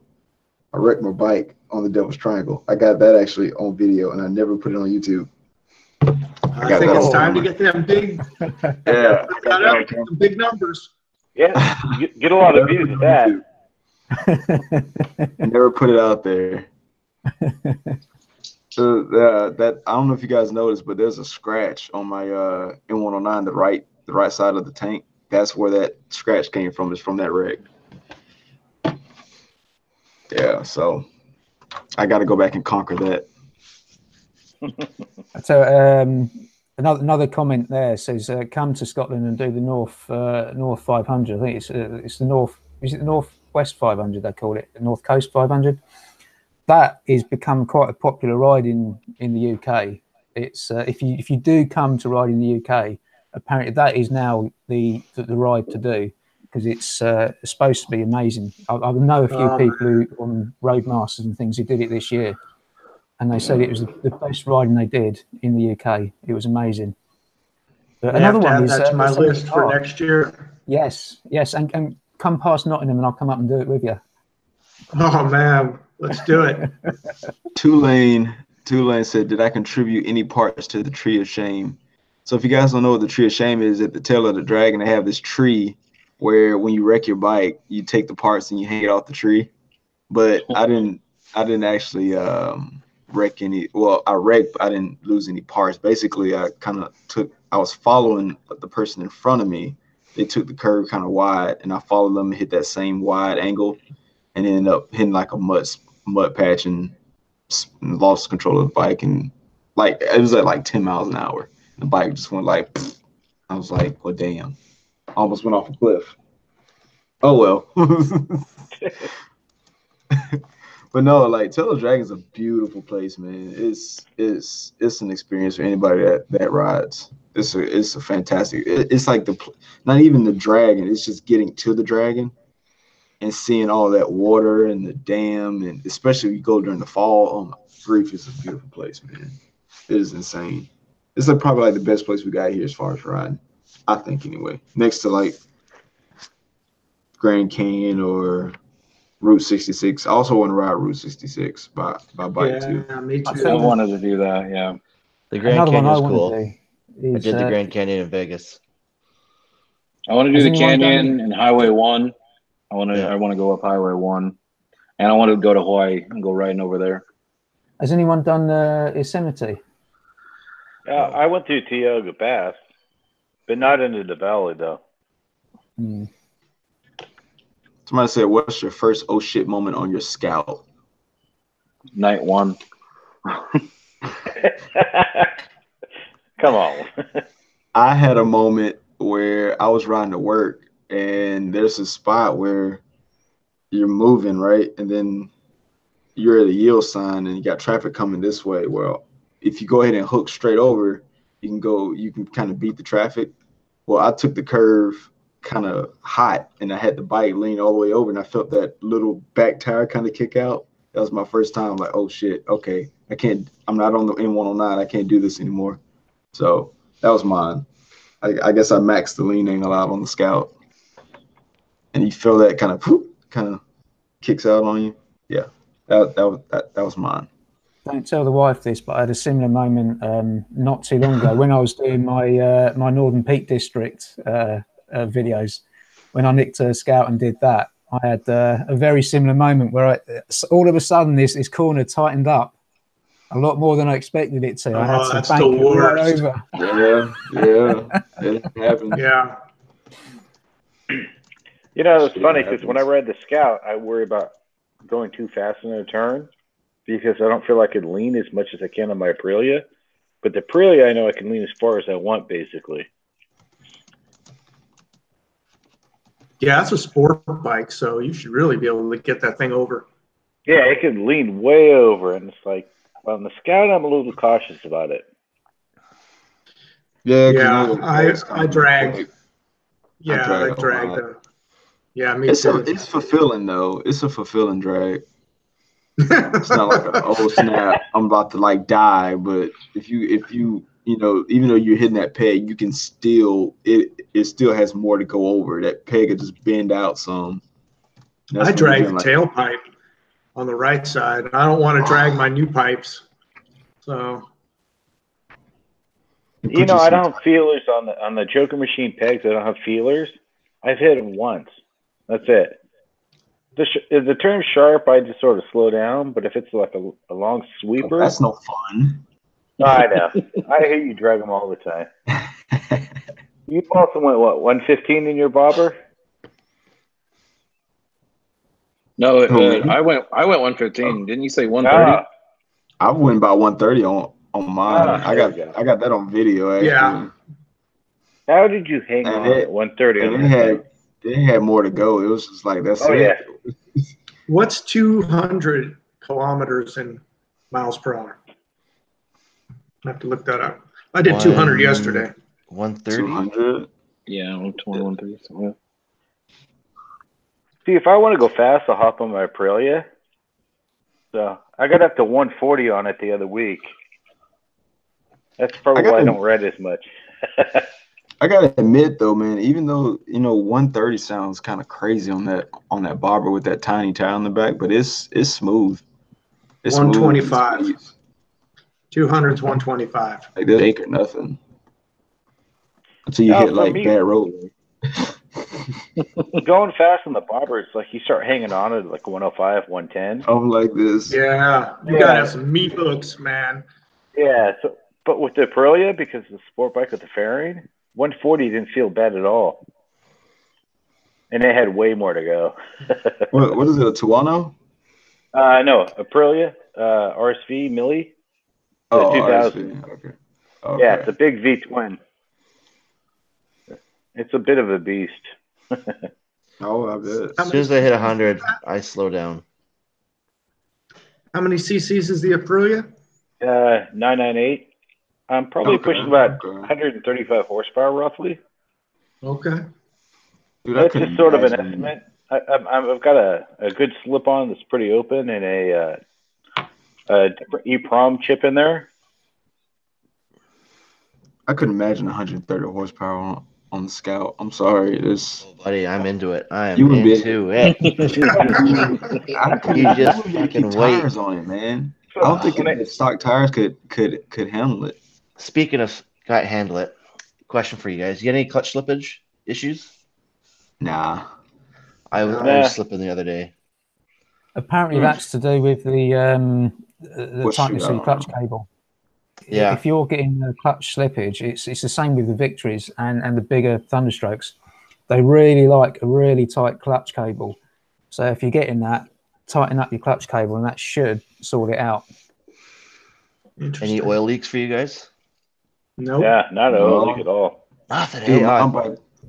Dude, my bike was crashed at 70 miles an hour, and it didn't. Only thing it got was like antifreeze leaked over, like the reservoir spilled. Yeah, I've had nothing but oil leaks. What you guys get? Oh yeah, the first warranty that went in. I saw your video on that. Well, now my valve covers are leaking like all down my engine, and I actually think I'm consuming oil. Like, I think the pistons might be consuming a bit of oil. How many miles are you on any of that, man? I'm about to roll over 10,000 kilometers, so about 6,000 miles. Okay. Oh wow. Yeah, like I'm at 50. Okay. I'm at 5,400 right now. Yeah. I gotta catch up. I'm over. Guys asking me. You don't count. You don't count. Any of you guys get any false neutrals in sixth, between fifth and sixth gear? Never. False neutrals? Only always. And I said it in my very first video. First to second. I miss first to second at least once every other ride. And I got 10,000 kilometers on the bike. I know how to ride it, and I still fucking miss it. I was going from fifth to sixth, and the bike all of a sudden downshifted, neutral flashed real quick, and the next thing I know, I was in third. And I was like, I have no idea. Shit. That's scary. It was like 2,500 miles ago, and it hasn't happened again. I don't know what the fuck. No idea what happened. So I probably had 10 false neutrals from fifth to sixth, which is scary, and that's when I'm just maxing it out, just going through the gears as hard as possible, neutral in sixth, and then just put in the clutch and let it back out, and I'm in sixth gear. But those are scary too at 100 miles an hour. The weird thing that I've seen is if I'm going from second and I'm allowing the bike to pull itself, sometimes the bike will drop back to neutral. I've seen that happen a couple of times. Almost like keep the bike from cutting off, from choke, like, from it jerking, it'll drop to neutral. Here's a question for the guys who have done the chip. I use the Dynajet, and I noticed that product placement. A little advertisement for my sponsors, my spongers. I noticed that it added rev matching as I go through the gears, especially if I'm downshifting. I get a little blip in the throttle without me doing anything, and it rev matches, and it really makes it makes it smooth shifting, especially on downshifts around town and traffic. I notice it the most, and it's really nice. I noticed that. Yeah, I never thought that. That's something I would never expected. Was a rev match? Because I force mine. I actually do my rev match manually. So who'd you buy it from, it's a nice Chris? Feature. Oh, I bought that online. I bought that off eBay. No, see, I bought mine from Fuel Moto. So I don't have that. Really? I don't. It's interesting. So Fuel Moto, if I ask them, they'll redo my tune. And I'm actually thinking about having them making the throttle a little more aggressive, I think. So, man, the throttle response on mine is you're just riding down the road hitting bumps, and it's so responsive now. It's like, just on bumps. It's too much. So one of the guys I ride with, he's actually an experienced tuner, mostly with cars, but he's done a lot with bikes. Nothing with the Scout. So he's playing with my throttle curve, which has already been modified, and he got to the point it was too much. Like when I've been second. And you guys know what second, if you go full haul in second's like, and we're talking like this, and it was, for me, 50, 60 kilometers an hour, like straight to 100, like it was instant. It's too jerky. Like you can get it pretty crazy, but you can really make it really aggressive and quite nice. That throttle by wire. That's why I'd like Indian to do the modes for the Scout. If you were able to have standard, sport, and touring, that'd be nice. Because I cruise on the freeway a lot, so if I could have it where it wasn't as, just bam, and the bike moving, that'd be nice. But Two lanes asking about their Scout tuned on the dyno, and we actually touched a bit on this last time, or at least I did, talking about tuners and say Dynojet there. I know Right On John, I believe, went with the EJK, the Dobek system. And that's the only thing on his bike that I would probably disagree with. I don't know why you'd put on that. The install so much more complicated. So, and you just don't get the tunability that you get with, say, a full flash tuner like Dynojet. And you get a canned tune that somebody spent a lot of time on, but it might not be right for your bike, for your elevation, for your octane levels, for your whatever. So in my opinion, a dyno tune's the only way to do it. Yeah. So when I talked to him today, he didn't mention it. He has no air cleaner. He's just exhaust. Who's this? Sorry. Right On John. I thought he had a tuner on his. No, he mentioned he didn't have it. I asked him about that. Maybe I'm mistaking somebody else, but yeah, it might be someone. Double check with him. Yeah. He didn't mention he has no air cleaner, and he said no tune. So he has I think Dirty Bird's exhaust. That's right. Yeah. Which is louder than the RCX. It's that thing. I would like to hear Brandon's bike and that bike next to each other. That Trask and that Dirty Bird would be just unreal. That Dirty Bird looks like it may be a little bit louder than mine, but that damn Trask maybe with the trumpet. Yeah. It seemed a little louder because I could hear it open my bike slightly. I actually put my hand to it to see when he was sitting at the gas station. That's pretty good. And that RCX is no joke. So, yeah, I think the Dirty Bird's a little louder, which I would expect because of the lack of length on it. Mm-hmm. We're having some fun on the freeway. Is that the 2-to-1? To make less. What's that? The Dirty, is that the 2-to-1 exhaust? Yeah, 2-to-1, but it comes out like at the side. Your calf. Yeah. I mean, it's really short. So, who was quicker? We couldn't. There's people in front of us. Yeah. I would think I am only because I have a tune. I have an air cleaner and a tune. The rideability from a stock to just a flash to a full blown tune you can't even compare. The bike's completely different. Yeah, there's a big jump when you put an air cleaner and a tune with exhaust. It's full beast mode. Yeah, it's fun though. Yeah. Oh yeah, I can't even imagine any other way. Yeah, if you put an air cleaner or tune on that, his biggest problem might be hanging on. Well, I mean, the way he's done that Corbin, well, it's not a Corbin seat. I guess it's a Corbin cover on the solo seat. Yeah, it's still Corbin, though. It doesn't have quite the lip like I do. Yeah. But I've had mine modified for more lip to hold me in. So it is comfortable, though. I find, like, whenever I know I'm going to hammer into it, I just get into the InvictvsNox lean. Just get right in there. You gotta get the pre-lean on first. I like how it's named after him now. Yeah. Yes. So now I'm gonna write. Okay.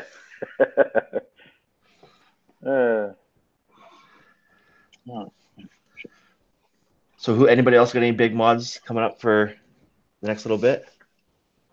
I think somebody's. Well, you have, but there's a few other bikes there that could use some stuff, I think. I got some parts being machined. I'm going to modify those Viking bags I got. And I got some parts being machined up so the goal is to be able to use the Viking bags with the factory sissy bar and factory saddlebag mounts. And then I can run the sissy bar, back seat, and luggage rack factory equipment with those bags. That's the goal. The parts are getting made right now. Yeah. Well, I'm just going to do the Corbin seat, and then I'm trying to get to see if the shop wants to, because they have a CNC machine, to make a bracket where we can take the stock license plate and turn it sideways with all the factory lighting, because it's just like a triangle bracket that people are making with 3D printers.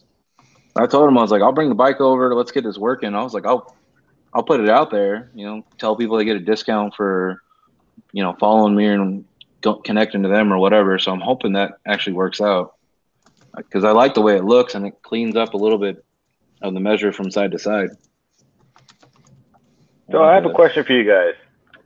I have a friend who's a woodworker, and he mentioned a way of making the shell of the taillight and turn lights from wood that can impregnate with epoxy. Because I sort of want to take the guts of the lights, which I like, and put them in something else that's just not plastic. But I'm just not sure about doing them in wood. If it's steel, I couldn't imagine it being too bad. It just seems odd to put wood on the bike. I don't know why. Yeah. But I could do it in something dark and dark. Put like an exotic wood, but the thing is, no one else would have one like them. It's true. So it's like, yeah, I might do it just to be totally unique and totally different. So I may try that. Unique. Yeah, because I thought about turning my own, using the guts of the lights, because those lights look really good. So when I did my exhaust video and I was going down the street and back, you could really see the tail lights. Yeah, like I've had people try, tell me to do one under the fender, and I'm like, I like how bright these are. So like, I couldn't imagine getting rid of, I want to be seen. Yeah, that's the reason why one of my friends suggested that, and it's like, it's a little low and they won't see you. So I sort of wanted to take the guts out of them and stick them in something else. I might try that. Yeah, I haven't changed my turn signals because I got to be seen out here. Yeah. It's not a game. So I think there's some cool ones for the Scout, but that's a big reason I'd love to have the Chief, and I'd want to mess around with the tail lights, the license plate, like all the holding, like have it molded in. I'd like to do turn signals on the front, like actually customize it and do some cool shit to it. Because it has room on that bike where the Scout's already stripped down. So I'm trying to figure out little things to do that I'm still seeing. I'd like to do the Joker turn signals in the front like Jay has. I was like, because in the front, as long as they're bright, they're small, I think that, it still works. But the back, I'm like, just, fucking, you see me, please stop. Well, the Jokers, they're pretty bright. Those Joker turn signals, like equal to stock. That's good because size they're like they're tiny, like a quarter, and they like were amazing to work with. They had great customer service. I mean, you could probably argue the back. Well, I haven't installed them, so I can't really. I hooked them up to a battery to look at them, but they are very bright for what they are. I've seen a lot of people in the forums doing really little ones in the back, and but none of them post pictures of it lit up at night and stuff like that. So Right On John has some really tiny ones. Mm-hmm. They are bright though. Yeah, for the rear, or were they for the front? For the rear. I was behind them a bit today, and it was like they're pretty bright. But the problem I see is it's not how bright they're, it's how the size of them. You know, when you got like a bright light that's maybe like a 1/4 inch compared to 1.5 inches, it makes a difference. That's why I'm afraid to go to something small. You know what? This past summer, when I was riding with all up through Europe, I was following my buddy, who was basically, I was kind of tagging along on his tour because he had already planned the whole thing, and he was riding a Street Glide, a brand new Street Glide. And it was very taxing following him because of his rear light setup. On the Street Glides, he doesn't have a center brake light with turn signals on each side. Only lights on each side that double as turn signals and brake lights. And the setup is if he steps on the brakes, both basically turn signals light up, or if he's using a turn signal, one side will light up, or they're running lights. That's how the bobber is. As I'm following that, there's always light on, and then it only changes from light to light color or bright color when he steps on the brakes. So if I happen to look away for a second, I could not immediately distinguish if he was on his brakes or not. And it regularly was a problem being behind that bike. Mile after mile, we're going through snaking curves, and I either had to stare at those lights to keep an eye on whether he was using his brake lights or not, or there were many times where I came up on him really fast because my brain just couldn't distinguish that setup. You got to think about that if you're changing, modifying your lights. If they're really safe, you don't want to get rear-ended by somebody who thinks that you're not using your brakes because they. I don't know. It's a weird setup. It's that non-conventional thing. Not a fan of it, to be completely honest with you, when I'm following. Yeah, they like for modifying the bobber. That's how they operate. You've got two on either side. They're run, brake, and turn. And I think like you said, a lot of the Harleys are as well. And guys that are modifying, they can put a load.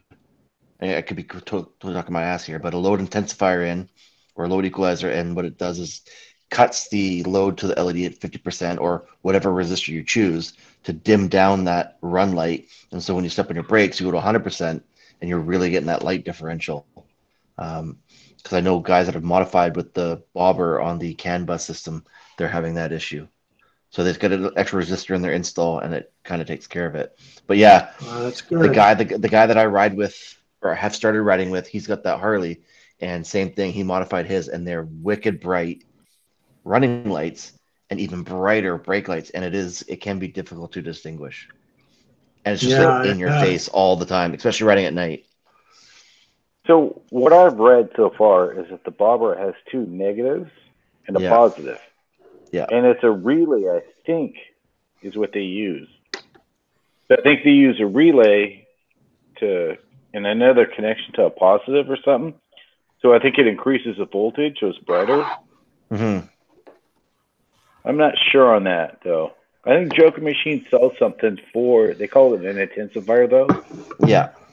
So all that is you've got, it goes to two wires, and there's a resistor in front of a diode. So the diode stops the current from going. It can't loop back on itself. It's like a one-way street, if you will. Yeah. And so same thing. It provides a certain amount of current on a resistor to the light. So you have like 50% or a dimmer LED. And then when you step on the brake, it applies voltage to the other side where it basically passes through and gets brighter. It's just, you can make them for like $3 or buy them pre-made for $9, or I think it was what they're selling them for, something like that. But yeah, they do. There's a few cases that have them. Yeah, that's the other reason why I haven't modified my back tail lights. I don't feel like messing with that right now. I'm I'm the exact same boat. The fronts took me no time at all, and the rears I'm like, oh, I'll wait till it starts raining and then I'll get into it. I've actually almost thought about changing them to a separate running tail light or stoplight and separate turn signals. But I'd only do that if I put a sissy bar in the back. Yeah. Which I thought about doing a sissy bar for a sissy bar bag. It's just I don't want to lose my saddlebag at this point. And I like my back fender uncovered. I haven't figured that out yet. Hey, Dazzle, I got a question. Yeah. What criteria is required for a motovlogger, Indian rider, to become part of the Indian motorcycle world? You just got to at least do a semi-regular video on an Indian. You don't have to know much about motorcycles or the Indian brand. You just have to ride one at least once a month, maybe, or every couple of months, and be a YouTuber. That's it, really. Although there is, we have got the website now, which is IndianMotorcycleWorld.com, and I think we might look at expanding it from just posting our own videos up there on Indian motorcycles. And if anybody don't like to do YouTube and they just like to take photos, I suppose they can get involved that way. Or if you prefer to be a blogger and get on the keyboard and do some articles, I suppose that's open as well. I'd be into that. That'd be cool to not write them, but to read them. Yeah. So I suppose we're a pretty friendly bunch. Anybody. Yeah, anybody with an interest in Indian motorcycles. I would say that you don't even need to necessarily own one if you've got a lot of interest in them and know your shit, basically. Yeah, anybody wants to get involved, just get in touch with any one of us, and we'll get chatting. No, I've been stumbling across more and more YouTube channels. People are buying these bikes, and we've all seen between ourselves that our channels have risen as we've united, for sure. Yeah, and, I think it's a smart way to go. Two-lane blacktop. Do I qualify? Yeah, you do, mate. If you want to get involved with it, just let me know. What I will need if you're a YouTuber and you want to get involved with it, then the best thing to do is do a 60-second channel trailer for your channel that tells everybody what your channel's about, or what you think it's going to be about if you're just starting out, and do it in your own way, completely open to creativity. It just needs to be about 60 seconds long. Ideally, it'll have a bit of talking so people know what to expect, and send that to me, and I'll get it sorted out. If you want to get involved in the website, then just message me, leave me a comment, and we'll get talking. Simple as that, really. Don't do burnouts. Those stock tires go quick. Depends how you ride. Yeah, they go quick. I think I got like 3,500 miles out of mine, and it was getting down to the wear bars. Yeah, I'm on 51. I just checked my back tire. I got plenty of tread. I just got too much power. No such thing. Sounds like a challenge to race. Oh, God. No. Yeah. And just the guys are talking here, Dazzle, what's the best way for them to contact you if they want to get into it? On Instagram or on YouTube? Yeah. Contact me on Instagram or YouTube. Leave me a comment on YouTube if you're on YouTube. If you're on Instagram, send me a direct message on Instagram at Dazzle Rebel Rides. And yeah, I mean, there's no exclusivity here. We're not trying to be hog. You know, we're just trying to share our love for bikes, man. Exactly. Yeah.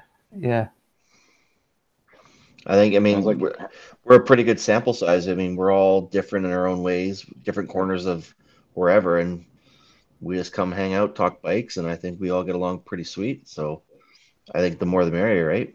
Yeah, exactly. It's really been exciting for me is, if you've seen, obviously you've seen my bike, a lot of my parts are factory parts because I liked those parts. I needed those parts for put my wife on, and I know the parts are going to fit. But it's been really interesting to watch these customizations of the bobbers from each of you guys and your styles coming through.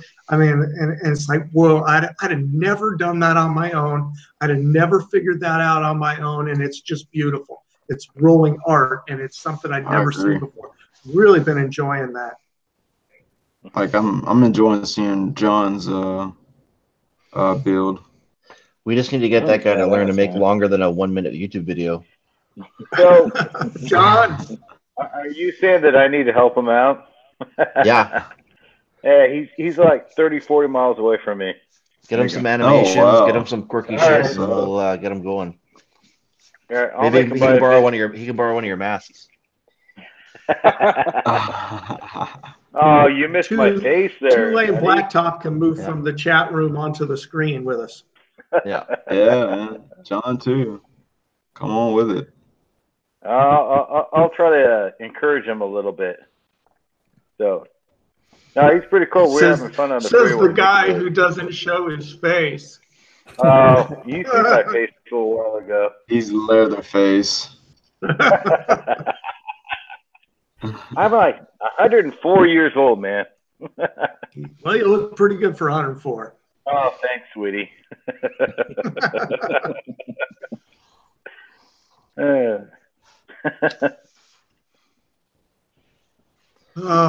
So what's next? What's next? So who was it was getting trolled? Was it you, Dazzle? Oh yeah. I was getting trolled. Chris got it too. Yeah, I think we all do on YouTube. Oh yeah, they're out there. Yeah. I think you just got to have thick skin, ain't you? You've got to be able to take it and roll with the punches and just accept that there's people out there. They're probably prepubescent kids. Oh man. There's no point in getting upset about it all. But I just wanted to address this one thing in the live stream notification video that I posted earlier today or yesterday, and that was someone reckoned that I wasn't doing it live because my audio was good. Yeah, I saw that. It's damn good at audio. It sounds good enough. What the fuck? Well, me personally, I'm already expecting to get trolled tomorrow when I make this video explaining all of what happened with this accident and insurance. It's gonna be a clusterfuck. I already know. Oh yeah. Just ignore my comments. You don't know how to ride your bike. You should have done this. Yeah, it's gonna be a interesting video. I say to say the least. Shit happens. You make mistakes or something happens. You can't control it. Screw it. Yeah, everybody's the best rider in the world except for us.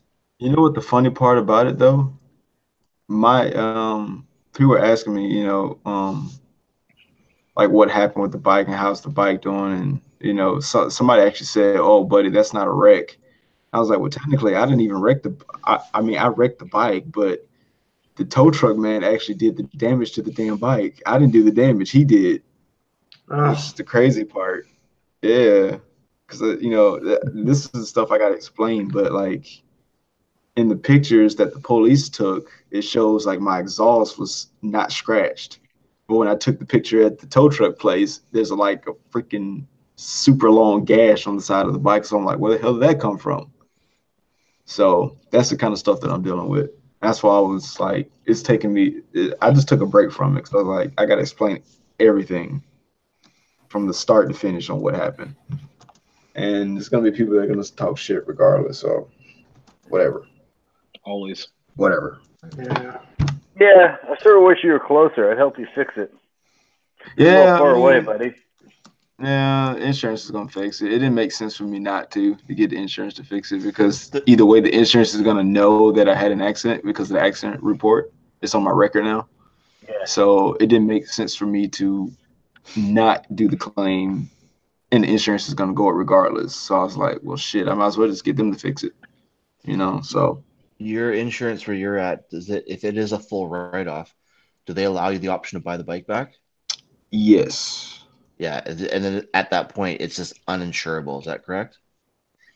I don't know about that. I don't know that piece of it. I It's don't like know. I know with cars that you still have to insure them if it's got a salvage title and everything. You buy it back. Yeah, you can get it We've done a inspected and couple stuff. vehicles. Usually the total is just because it costs more to fix that's worth than you owe, or worth, Yeah. But yeah, I gotta explain that the insurance company told me that the reason they blamed it my fault was because I didn't hit a pothole. Fucking bullshit. And I was like, wait, I hit a pothole. What do you mean? It's like, well, it still would have been your fault. Like, wait, you just said that it wouldn't have been. Like, what the fuck? Like, that's all I drive on is potholes. dude, I'm telling you, like, it's crazy. I think the pothole's not as bad as the ruts or the gaps in between the lanes sometimes. I can get that. Like, it's awful, dude. This situation has been awful. I've changed lanes into the ruts and it wiggles the bike, and that's worse than a pothole. Yeah, those. Yeah, and that's suck. the thing. Like, that's what was so unexpected. Was that like I'm just riding. I'm 80 miles into my ride, almost 100 miles. All of a sudden, the bike just starts death wobbling. It just throws me off. Yeah, it's like, I wasn't expecting it. So, but the bike never touched the pavement. It just kept going up. I was like, go. My people need me. And I was like, wait, what do you mean? Returning to its home planet. So the bike was like fly, be free. Yeah, like it throws me off and just keeps going up the interstate like nothing happened. And I'm sitting on the inside of the road, like, okay, I'm not dead. Like, what the fuck is my bike? And I'm like expecting it to be like spilled over the highway, and I see traffic just moving like nothing happened. So I'm like, well, what the fuck? Were you in the lane? No, like when it threw me off, I tumbled. I was on the interstate, maybe tumbling for maybe 2 seconds. I tumbled into the grass, and the bike kept going. And when I got up and I realized I was in the grass, I was like, okay, I'm safe. Where the hell is the bike? Because my buddy, the orange Victory Magnum that you guys see, he was riding with the bike because he couldn't pull over because the bike was still riding on his right side. So he couldn't just pull over. He was trying to have cruise control. And he was trying to, oh my grief. Oh my God. Could you imagine? It was probably, to this day, it was probably still going up the interstate. So he had to make a decision. Did he help you or help the bike, huh? Yeah, and he was telling me he actually kept his foot out to kick the bike because the bike was drifting on his side, and luckily it finally it hit a contour in the road and it threw it to the right side and it threw it off the road. So it was ghost riding for about 5-6 seconds. Indian needs to make a video with you. Like, this is how well balanced the bike is. It doesn't even need you. Yeah, it was a hell of an experience, man. So I got a lot of pictures and stuff to put up. What's up? Once you found out you were okay, did you like pop up and go, "Where's my bike"? I swear to you, when it happened, so I don't remember what I was doing, but I remember when I felt the bike shake, I went, oh shit. And that's when the bike went into like a violent like death wobble. And it's like around the bull at that point. So the bobber doesn't hold you on that stock seat. It's so thin. And I basically fell off the bike. So the bike threw me off. I tumbled and I got up and I was like, okay. I looked and saw I had all this road rash. I was like, shoot, I'm good. And I was like, okay, where's the bike? Yeah. So I thought the bike fell over. How violent the bike was shaking. I thought the dang thing was like spilled over the highway and torn to pieces. And when I didn't see the bike, how far down the road did it get? It went about 70 yards. It went about 70 yards down the road. Yeah. And it kind of like, it went off the interstate down into like a grass area, and it went through the woods and fell over. It just fell over. I think my biggest fear is falling off the bike in the lane, on the freeway and getting run over, to be completely honest with you. Like I had this lady behind me that stopped, that was behind us, she gave her like her recollection of what happened, and she was like, when I was tumbling, it looked like the bike was falling apart. And come to find out, that was my camera slapping it against the pavement, and my visor snapping off my helmet as my helmet's like sliding against the pavement. Yeah, it was bad. It was a bad situation, but you know, she verified that we weren't speeding and all that kind of stuff, because the officer asked me how fast we're going. I was like, I think we were going like 70 miles an hour. And that's what the lady said that we were doing. So yeah, we weren't doing nothing crazy. I just hit a fuck piece of road and threw me off. So that's the first time I've ever experienced that on that bike. So some people ask me, what's the bike? Did I think the bike was at fault? Like, was there something wrong with the bike? And I was like, no, I think it was the fucking road. The road was just bad, and it threw the balance of the bike off. So it's a wake up call to me to slow down. You know. Well, even then, if you're just going 70, I know I wasn't even speeding, man.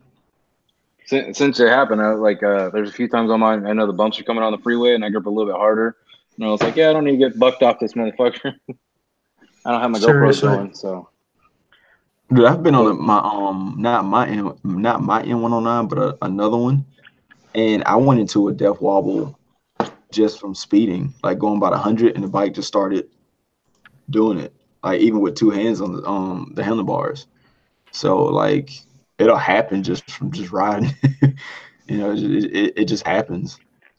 But I just know one thing, I'm wearing my damn jacket, to say the least. Like, and freaking full face helmet, like I'm done with anything that's not a full face. Cause like all this was like just scratched. All this was just scratched up. Well, on the helmet anyway. So that's why I wear my gear all the time, even through Death Valley to 116. It's like I'd rather be hot than to fall and hit my face or something else. So when I took the MSF course, they said the first thing you hit usually is your chin. Mm-hmm. So it's like, why? So I get hot and I sweat a little bit. Who cares? Honestly, with the hot air, I'd rather have my full face on. Yeah. It blocks I opened the visor. Like in Death Valley, my visor was closed the whole time. Mm-hmm. We had a heat wave at just 116, and I had all my shit closed up. Yeah. Nope. Granted, I was wearing, just my T-shirt, but for my face, I wanted my full face. So you're going through Death Valley with me next year, right? I'm gonna try to, yeah. Yeah. Did you keep an eye on the temperature of the bike going through Death Valley, and did it change at all, or? You got that to 206. When I went by bad water, it slows down to 25 around a turn. And it got to 206. It was it. No big deal. I didn't stop anywhere because my camera, I fried the CMOS sensor, so I couldn't take a picture. Mm. So, as a warning, when it gets over 100, don't mount your phone to your handlebars.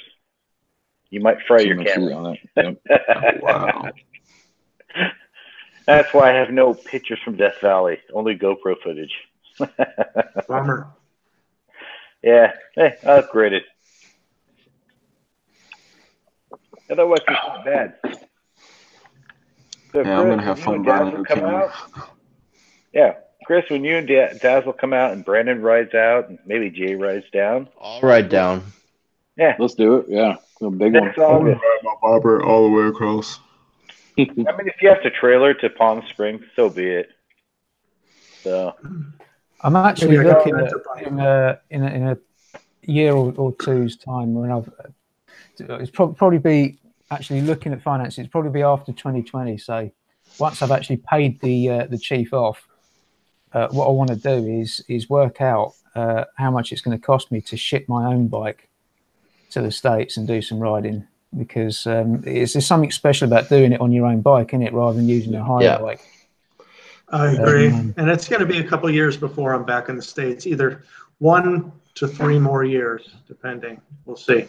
So, but yeah, I'm with you, Dazzle. We'll ride our bikes together. Will you bring the big bike, or are you going to bring the Scout? I'd probably want to bring the big one because I mean, the Scout's my wife's bike anyway, so I'd want to do it. There's just something about that Thunderstroke. I just absolutely love that, and because it's a 2014, so it's a first year bike as well. It's one that I'm keeping in the garage. Once I've paid that off, I will have other bikes that will come and go, but that is my bike forever. So nice. It's got sentimental value to me. So I'd love to do a big trip on it and have those memories with that bike. Nice. That's how I feel about the bobber. Yeah. That's why I'm not done with it yet. I don't want to told it. I got so many rides I want to do with it. Yeah, I want to keep my bobber, but I still have that chieftain in the back of my mind. I want a chieftain right now. Yeah, between you guys and like Brandon writing a chieftain in his video, it's like, oh, quit it. Look, I wasn't exaggerating that ride. That I enjoyed the shit out that bike. That was a great bike. I prefer like a great bike. I don't like the front of the 2019s. I like the front of the 2014 to 18s. Me too. Yeah, but without the chrome. I'm not a big chrome guy. I love chrome. I like those ones more, but I've come around. I want all the new features. I'll take the new one. I must say the new one looks better in person, in my opinion. It's I didn't appreciate the lines until I saw it in person, especially when I saw somebody riding on it beside me. Yeah, it looks a lot better in person. But I still do appreciate the uniqueness of the classic. Question for you, Brandon. Since you did the 111 and the 116 on chieftains, would you have to have the 116 if you got a chieftain? Yeah, I know you would, Jay. That's a good question, man. If you're not wheeling the chieftain, you ain't shit. I was like, I'm not gonna lie, man. Pulling off the line with that power. Video. You need to put the I want to see you. Who's gonna wheelie the bar first, other than Tony Carvajal? Ain't fucking me. Nah, I ain't got the balls for that. Honestly, I'm not gonna lie. The 116, it was fun. It was controlled fun. I'll say that. I never felt like the bike wanted to wheelie on me, but if you hit it too hard, it will try to. But I would get it with the 116. As far as have to have it with it, I said in my video I would get it with it, but what's the price difference? Okay, I'll say this. It's what is it, like $2,500 or $2,800? Something like that, yeah. That's not including like the air filters and all that kind of stuff you got to get. But I would get the 111 in the Springfield. I was very satisfied with how the 111 Springfield rode. I would get the 116 in the I would get it in the Chieftain. Can you get the Springfield with the what is it, the Ride Command or whatever it's called? It comes with it. Or the Springfield does? Mm-hmm. Yeah, it doesn't have the GPS and stuff, but on that little screen you can change the modes and all that kind of stuff on it. It's not as easy. It's not as easy as the Chieftain, but you can change the modes and stuff on it. They packed a lot of tech in that little screen. I think the Springfield for me is actually my favourite bike in the Thunderstroke range, because you can strip it back and have a cruiser, or you can put a load of stuff on and have a. That's what I like about it. I want some apes on it, man. I want the ape hangers on it. Like, yeah, I like it. I feel good on it. Somebody taking a piss. That's right. Somebody's taking a piss. I'm taking a piss. It's Jay. Oh, class. World class. Classy. Stay classy with you. No, it's Jay. Oh, man. You guys got to ride the 116. That's live, folks. Yeah, I got to ride both those bikes. Yeah, you got to ride it when you can. You know, the only reason I don't have a Chieftain is because I don't want to spend the money. I don't want to. Yeah, man. It, you know? They were big number one, the dealership. They were trying their hardest to get me to buy one that day. I was just like, no. They're like, you can afford it. I was like, no. Right, yeah. I don't think they want to mess with me since I wrecked my bike though. No, for me, I'd have to get rid of my Aprilia. I can't have 3 bikes. So I guess we just learned that my headphones have a built-in microphone. Yes, they do. Guilty. My bad. My bad. Confirmed. Yeah, I really love the Scout, and the only reason I would go up to a bigger bike is for my wife, so she's more comfortable. You know, having the big back seat with the armrests and even having the nice trunk on the back for more storage. Right. But if I could keep both, I would, but I don't know if I could. So it would have to wait till I go back to California or wherever the hell I'm going next. We don't even know where we're going next. Probably California. But I'm kind of, after Italy, we're homeless, so figure that out. I'll tell you what, I've visited many places in the States, and a lot of, this is no offense to anyone who lives anywhere else, but the only place I felt almost at home where I could live in the States was California. Mainly because if I'm moving from the UK, I want nice weather most of the year, you know, and I like the coast, and it also seemed the people, you had some really weird people, some crazy people, but you also, generally speaking, most people were quite open and worldly, which was a bit of a shock. It all depends on where you're at. Come to Alabama. Right. So you want to live in Santa Cruz? Yeah. Most time California's a pain in the ass. I miss Arizona like crazy. Now there's I'll be in not but super hot areas. December actually. What part? Phoenix. Oh, okay. So I'm not. Phoenix is super city. I was like, Kingman is up north. I like living by the lake and where the weather doesn't get too hot. But you can go 30 miles. If you go, okay, so you know Bullhead, right? Oh yeah. I fucking hate Bullhead. That sounds like a shitty place anyway. Where you going, but Bullhead? Bullhead City, Arizona. Bullhead City, yeah. It's like 120, man. Like it's Needles and all that. Oh, fucking hate Needles too. Needles, California is the same thing. It's hot. There's nothing there. But you go to Kingman now, it's gotten bigger. And it's like, say it's like 95 degrees, but then you go down to Bullhead, less than 30 miles away, and it's 120. If you're in Laughlin, which is across the river, it's where they have the big river one, which I'm going to do. It's into April. I'm going to go out there. But it's nice because you go casino to casino, air conditioning. It's a lot better. That's why actually one of my first jobs was in Laughlin at the Colorado Bell. Oh, yeah. Partied there many times. But yeah, it gets so hot. You go stand in the river, and which isn't bad. The river's so just stand there, cold. I don't even want to go in that. Drink and piss. You don't have to go nowhere. Just stand there, drink and piss. And it's like, I don't care. I know this is California's drinking water, but I don't give a shit. I spent 3 days in August in Mechanicsville, Virginia, and it was. I mean, I've been to Florida and it's humid, but I'll tell you what. I don't know whether it's the way that the climate is there, but I tell you what, I've never felt humidity like it. I couldn't, even in an air-conditioned room, I couldn't stop sweating. Come to Naples, like Alabama, dude. Alabama's terrible, dude. We had 90% humidity last month. It was awful. That's so one of the advantages of Southern California is it's so dry. But the Pacific, you get the breeze. Southwest. The weather's definitely nice. It's just some of the people. Yeah, well, it's gotten so damn crowded. I was born and raised in California.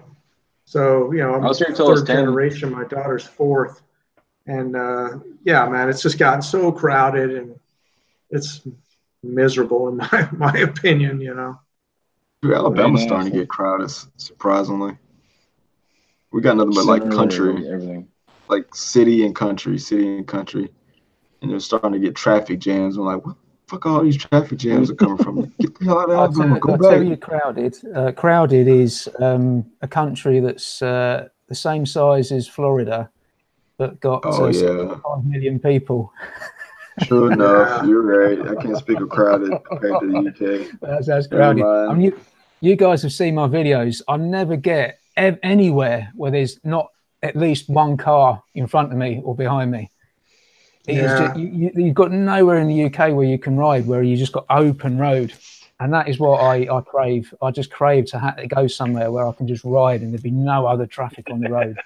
Yeah, we do. My wife and I did a bus tour from Stonehenge to Bath, and that is just gorgeous, those rolling hills. I used to own a couple of MGs. I had an MGB and an MG Midget, and it wasn't until I took that bus tour that I realized what those cars were built for. Just those rolling roads, and it's just constant this. But yeah, I mean, everybody seems to be doing the damn speed limit, and there's always somebody in front of you. That's like going through the Santa Cruz Mountains here. Most of the time, you go fast, and then you catch someone. You know, and it's the slow cars get in the way. Yeah, it's no fun. The whole world's too damn crowded. Yep. If you go up to the Sierras here in California, it's not too bad, though. I love the Owens Valley. Gorgeous. That would be the ride I would love to do, man. It's hot in the summertime, but I've wanted to do 395 from south to north. I used to do that all the time as a kid, but, you know, with my parents, we go camping up Bridgeport area and Twin Lakes. But I've never done it, you know, just when I had nowhere to go, just be on the bike and just go ride 395. That's absolutely some of the most amazing, you know, roads from all the way from Southern California, all the way through Lake Topaz and Carson City. That's probably some of the most beautiful scenery you'll ever see anywhere. Yeah, when I came out of Death Valley and hit 395, then I started hitting towards June Lake and towards Mono Lake, and the pine trees started. It was so nice. It cooled down. That day I had at Lee Vining. I ate, went and sat in a lawn chair, looked at Mono Lake, you know, and it was really cool to sit there and they had dropped or no? No, that would be rad. That would be absolutely rad. Oh, I got to sit in a lawn chair after eating, drinking a beer, and it's like looking at Mono Lake and realizing I went through Death Valley. Yeah, and the next day was Tioga Pass through Yosemite. So those videos were incredible. I could smell the pine trees right through your videos, man. I mean, part of it too is just the adventure of it, and getting back to what videos you like to do. I like to do those videos, but it doesn't seem like people like seeing that. I mean, to me, it shows how trying to show the experience of going through those areas. Yeah, you know, and some people don't have the opportunity. And since I have the opportunity, I like to show it. So, yeah, even though those don't get the big numbers, the people who are watching them are watching them because they wish they could do it. And it's still worth making those videos, even if it's just for a few people. They deserve to see it because it's incredible. Yeah, I mean, like some of the stuff you did through the Alps and stuff, I wish I could ride through there. You know, you can. You can. There's a slight chance I might be in Munich around in December. I don't think I get on a bike when I'm there, though. I think a lot of people think that the world is so big that they can never get to another place in this world, or they can't get over to go ride. You know, you can rent a motorcycle in any country as long as you got a license. Yeah. And if you save up your money, I mean, it's as simple as cutting back on drinking beer. I mean, it's a sacrilege, but you put that money away. You put $10 away, and in 2 years, you got enough money to go do the dream ride anywhere in the world. Go ride up Mount Fuji in Japan. You know, it's absolutely possible, and it's not that expensive. If you spent $3,000 or $4,000, you can ride anywhere in the world. You know, I mean, that's what it costs. It's not that much. Well, even like when I left out of Palm Springs, the opportunity to go through Death Valley and take that adventure was worth it. I've had a few people tell me that was sort of stupid because I guess it was dangerous, but the fact that I did it, and wasn't on the news for list, man. Yeah, now you can check that off the list. You did it. Yep. So now it's like, what else?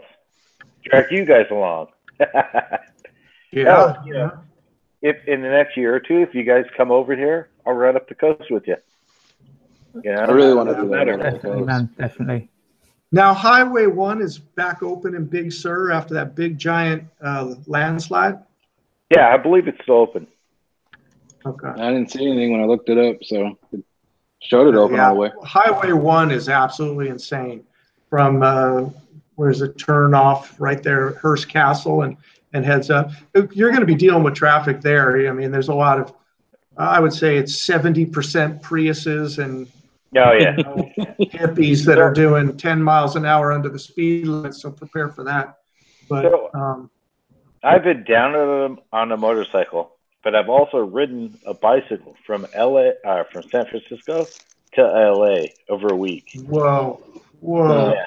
Wow. And some parts of that will kick your ass. From Carmel to San Simeon, there was a lot of up and downs. Yeah, for sure. One day of 92 miles and about 7-8 hours on a bike. That wasn't fun, but it was an achievement. Yeah, you checked that off the list too. Yeah. So I've done probably my best day on a bicycle was over the 2 mountain climbs over the tip of the Appalachians from Gettysburg to Bedford, Maryland, I think it was. And that was like, I think 98 miles or something like that through the rain and fog. Sorry, guys, I'm gonna have to wrap it up my end. I'm monopolising the living room at the minute, and I can hear people waking up. So I'm gonna have to, another 2-3 minutes. I'm gonna have to shoot off. Everybody want to give their goodbyes? Does that sound, or what do you guys want to do? Yeah, I think I'll do the same. Very good. Well, thanks to everybody for tuning in. Really appreciate it. Yeah, Thank you, everybody, for staying up late and being a part of this evening. It was fun. Yeah, Brennan's gone. Yeah, Brennan's doing this wizard stuff. A mime. Yeah. Some rave shit. Some rave motorcycle shit. Yeah, it was fun. It was fun with you guys this time, even more than the first time. Yeah, we missed you, Knox. Next time, buddy, you better be in next there. time. Yeah. Knox, we got to try to get Motoblade and Rikki in here next time, too. Yeah. I think Ricky's not getting mine, so I think Daz, you're gonna have to try to message him. Yeah, I'll try and get hold of him and see if he's up for doing. Does Rikki follow you on Insta? He doesn't follow me. Yeah, but that'll make it where he gets the message easier because mine's gonna go to a filtered. Yeah. I'll try to hit him up as well. I think he follows me as well. I'll try to hit him up. We need to hit him up now and be like, hey, like we're gonna do another stream in a month, like get a date going and try to hit him up about it. Maybe he can just stop in and say hey and whatever. Bounce back out, yeah. Cool. It was fun, guys. Always. Absolutely. About another month and we'll do it again. Yeah, sounds good. Plan. Awesome. So thanks for tuning in, guys, and by all means, any questions you have for the next live chat, save them up for then, and we'll answer any questions you have. All right. Awesome. I'm out. Right. Peace, everybody. See you guys. Bye, guys. Good night. Late. Yep.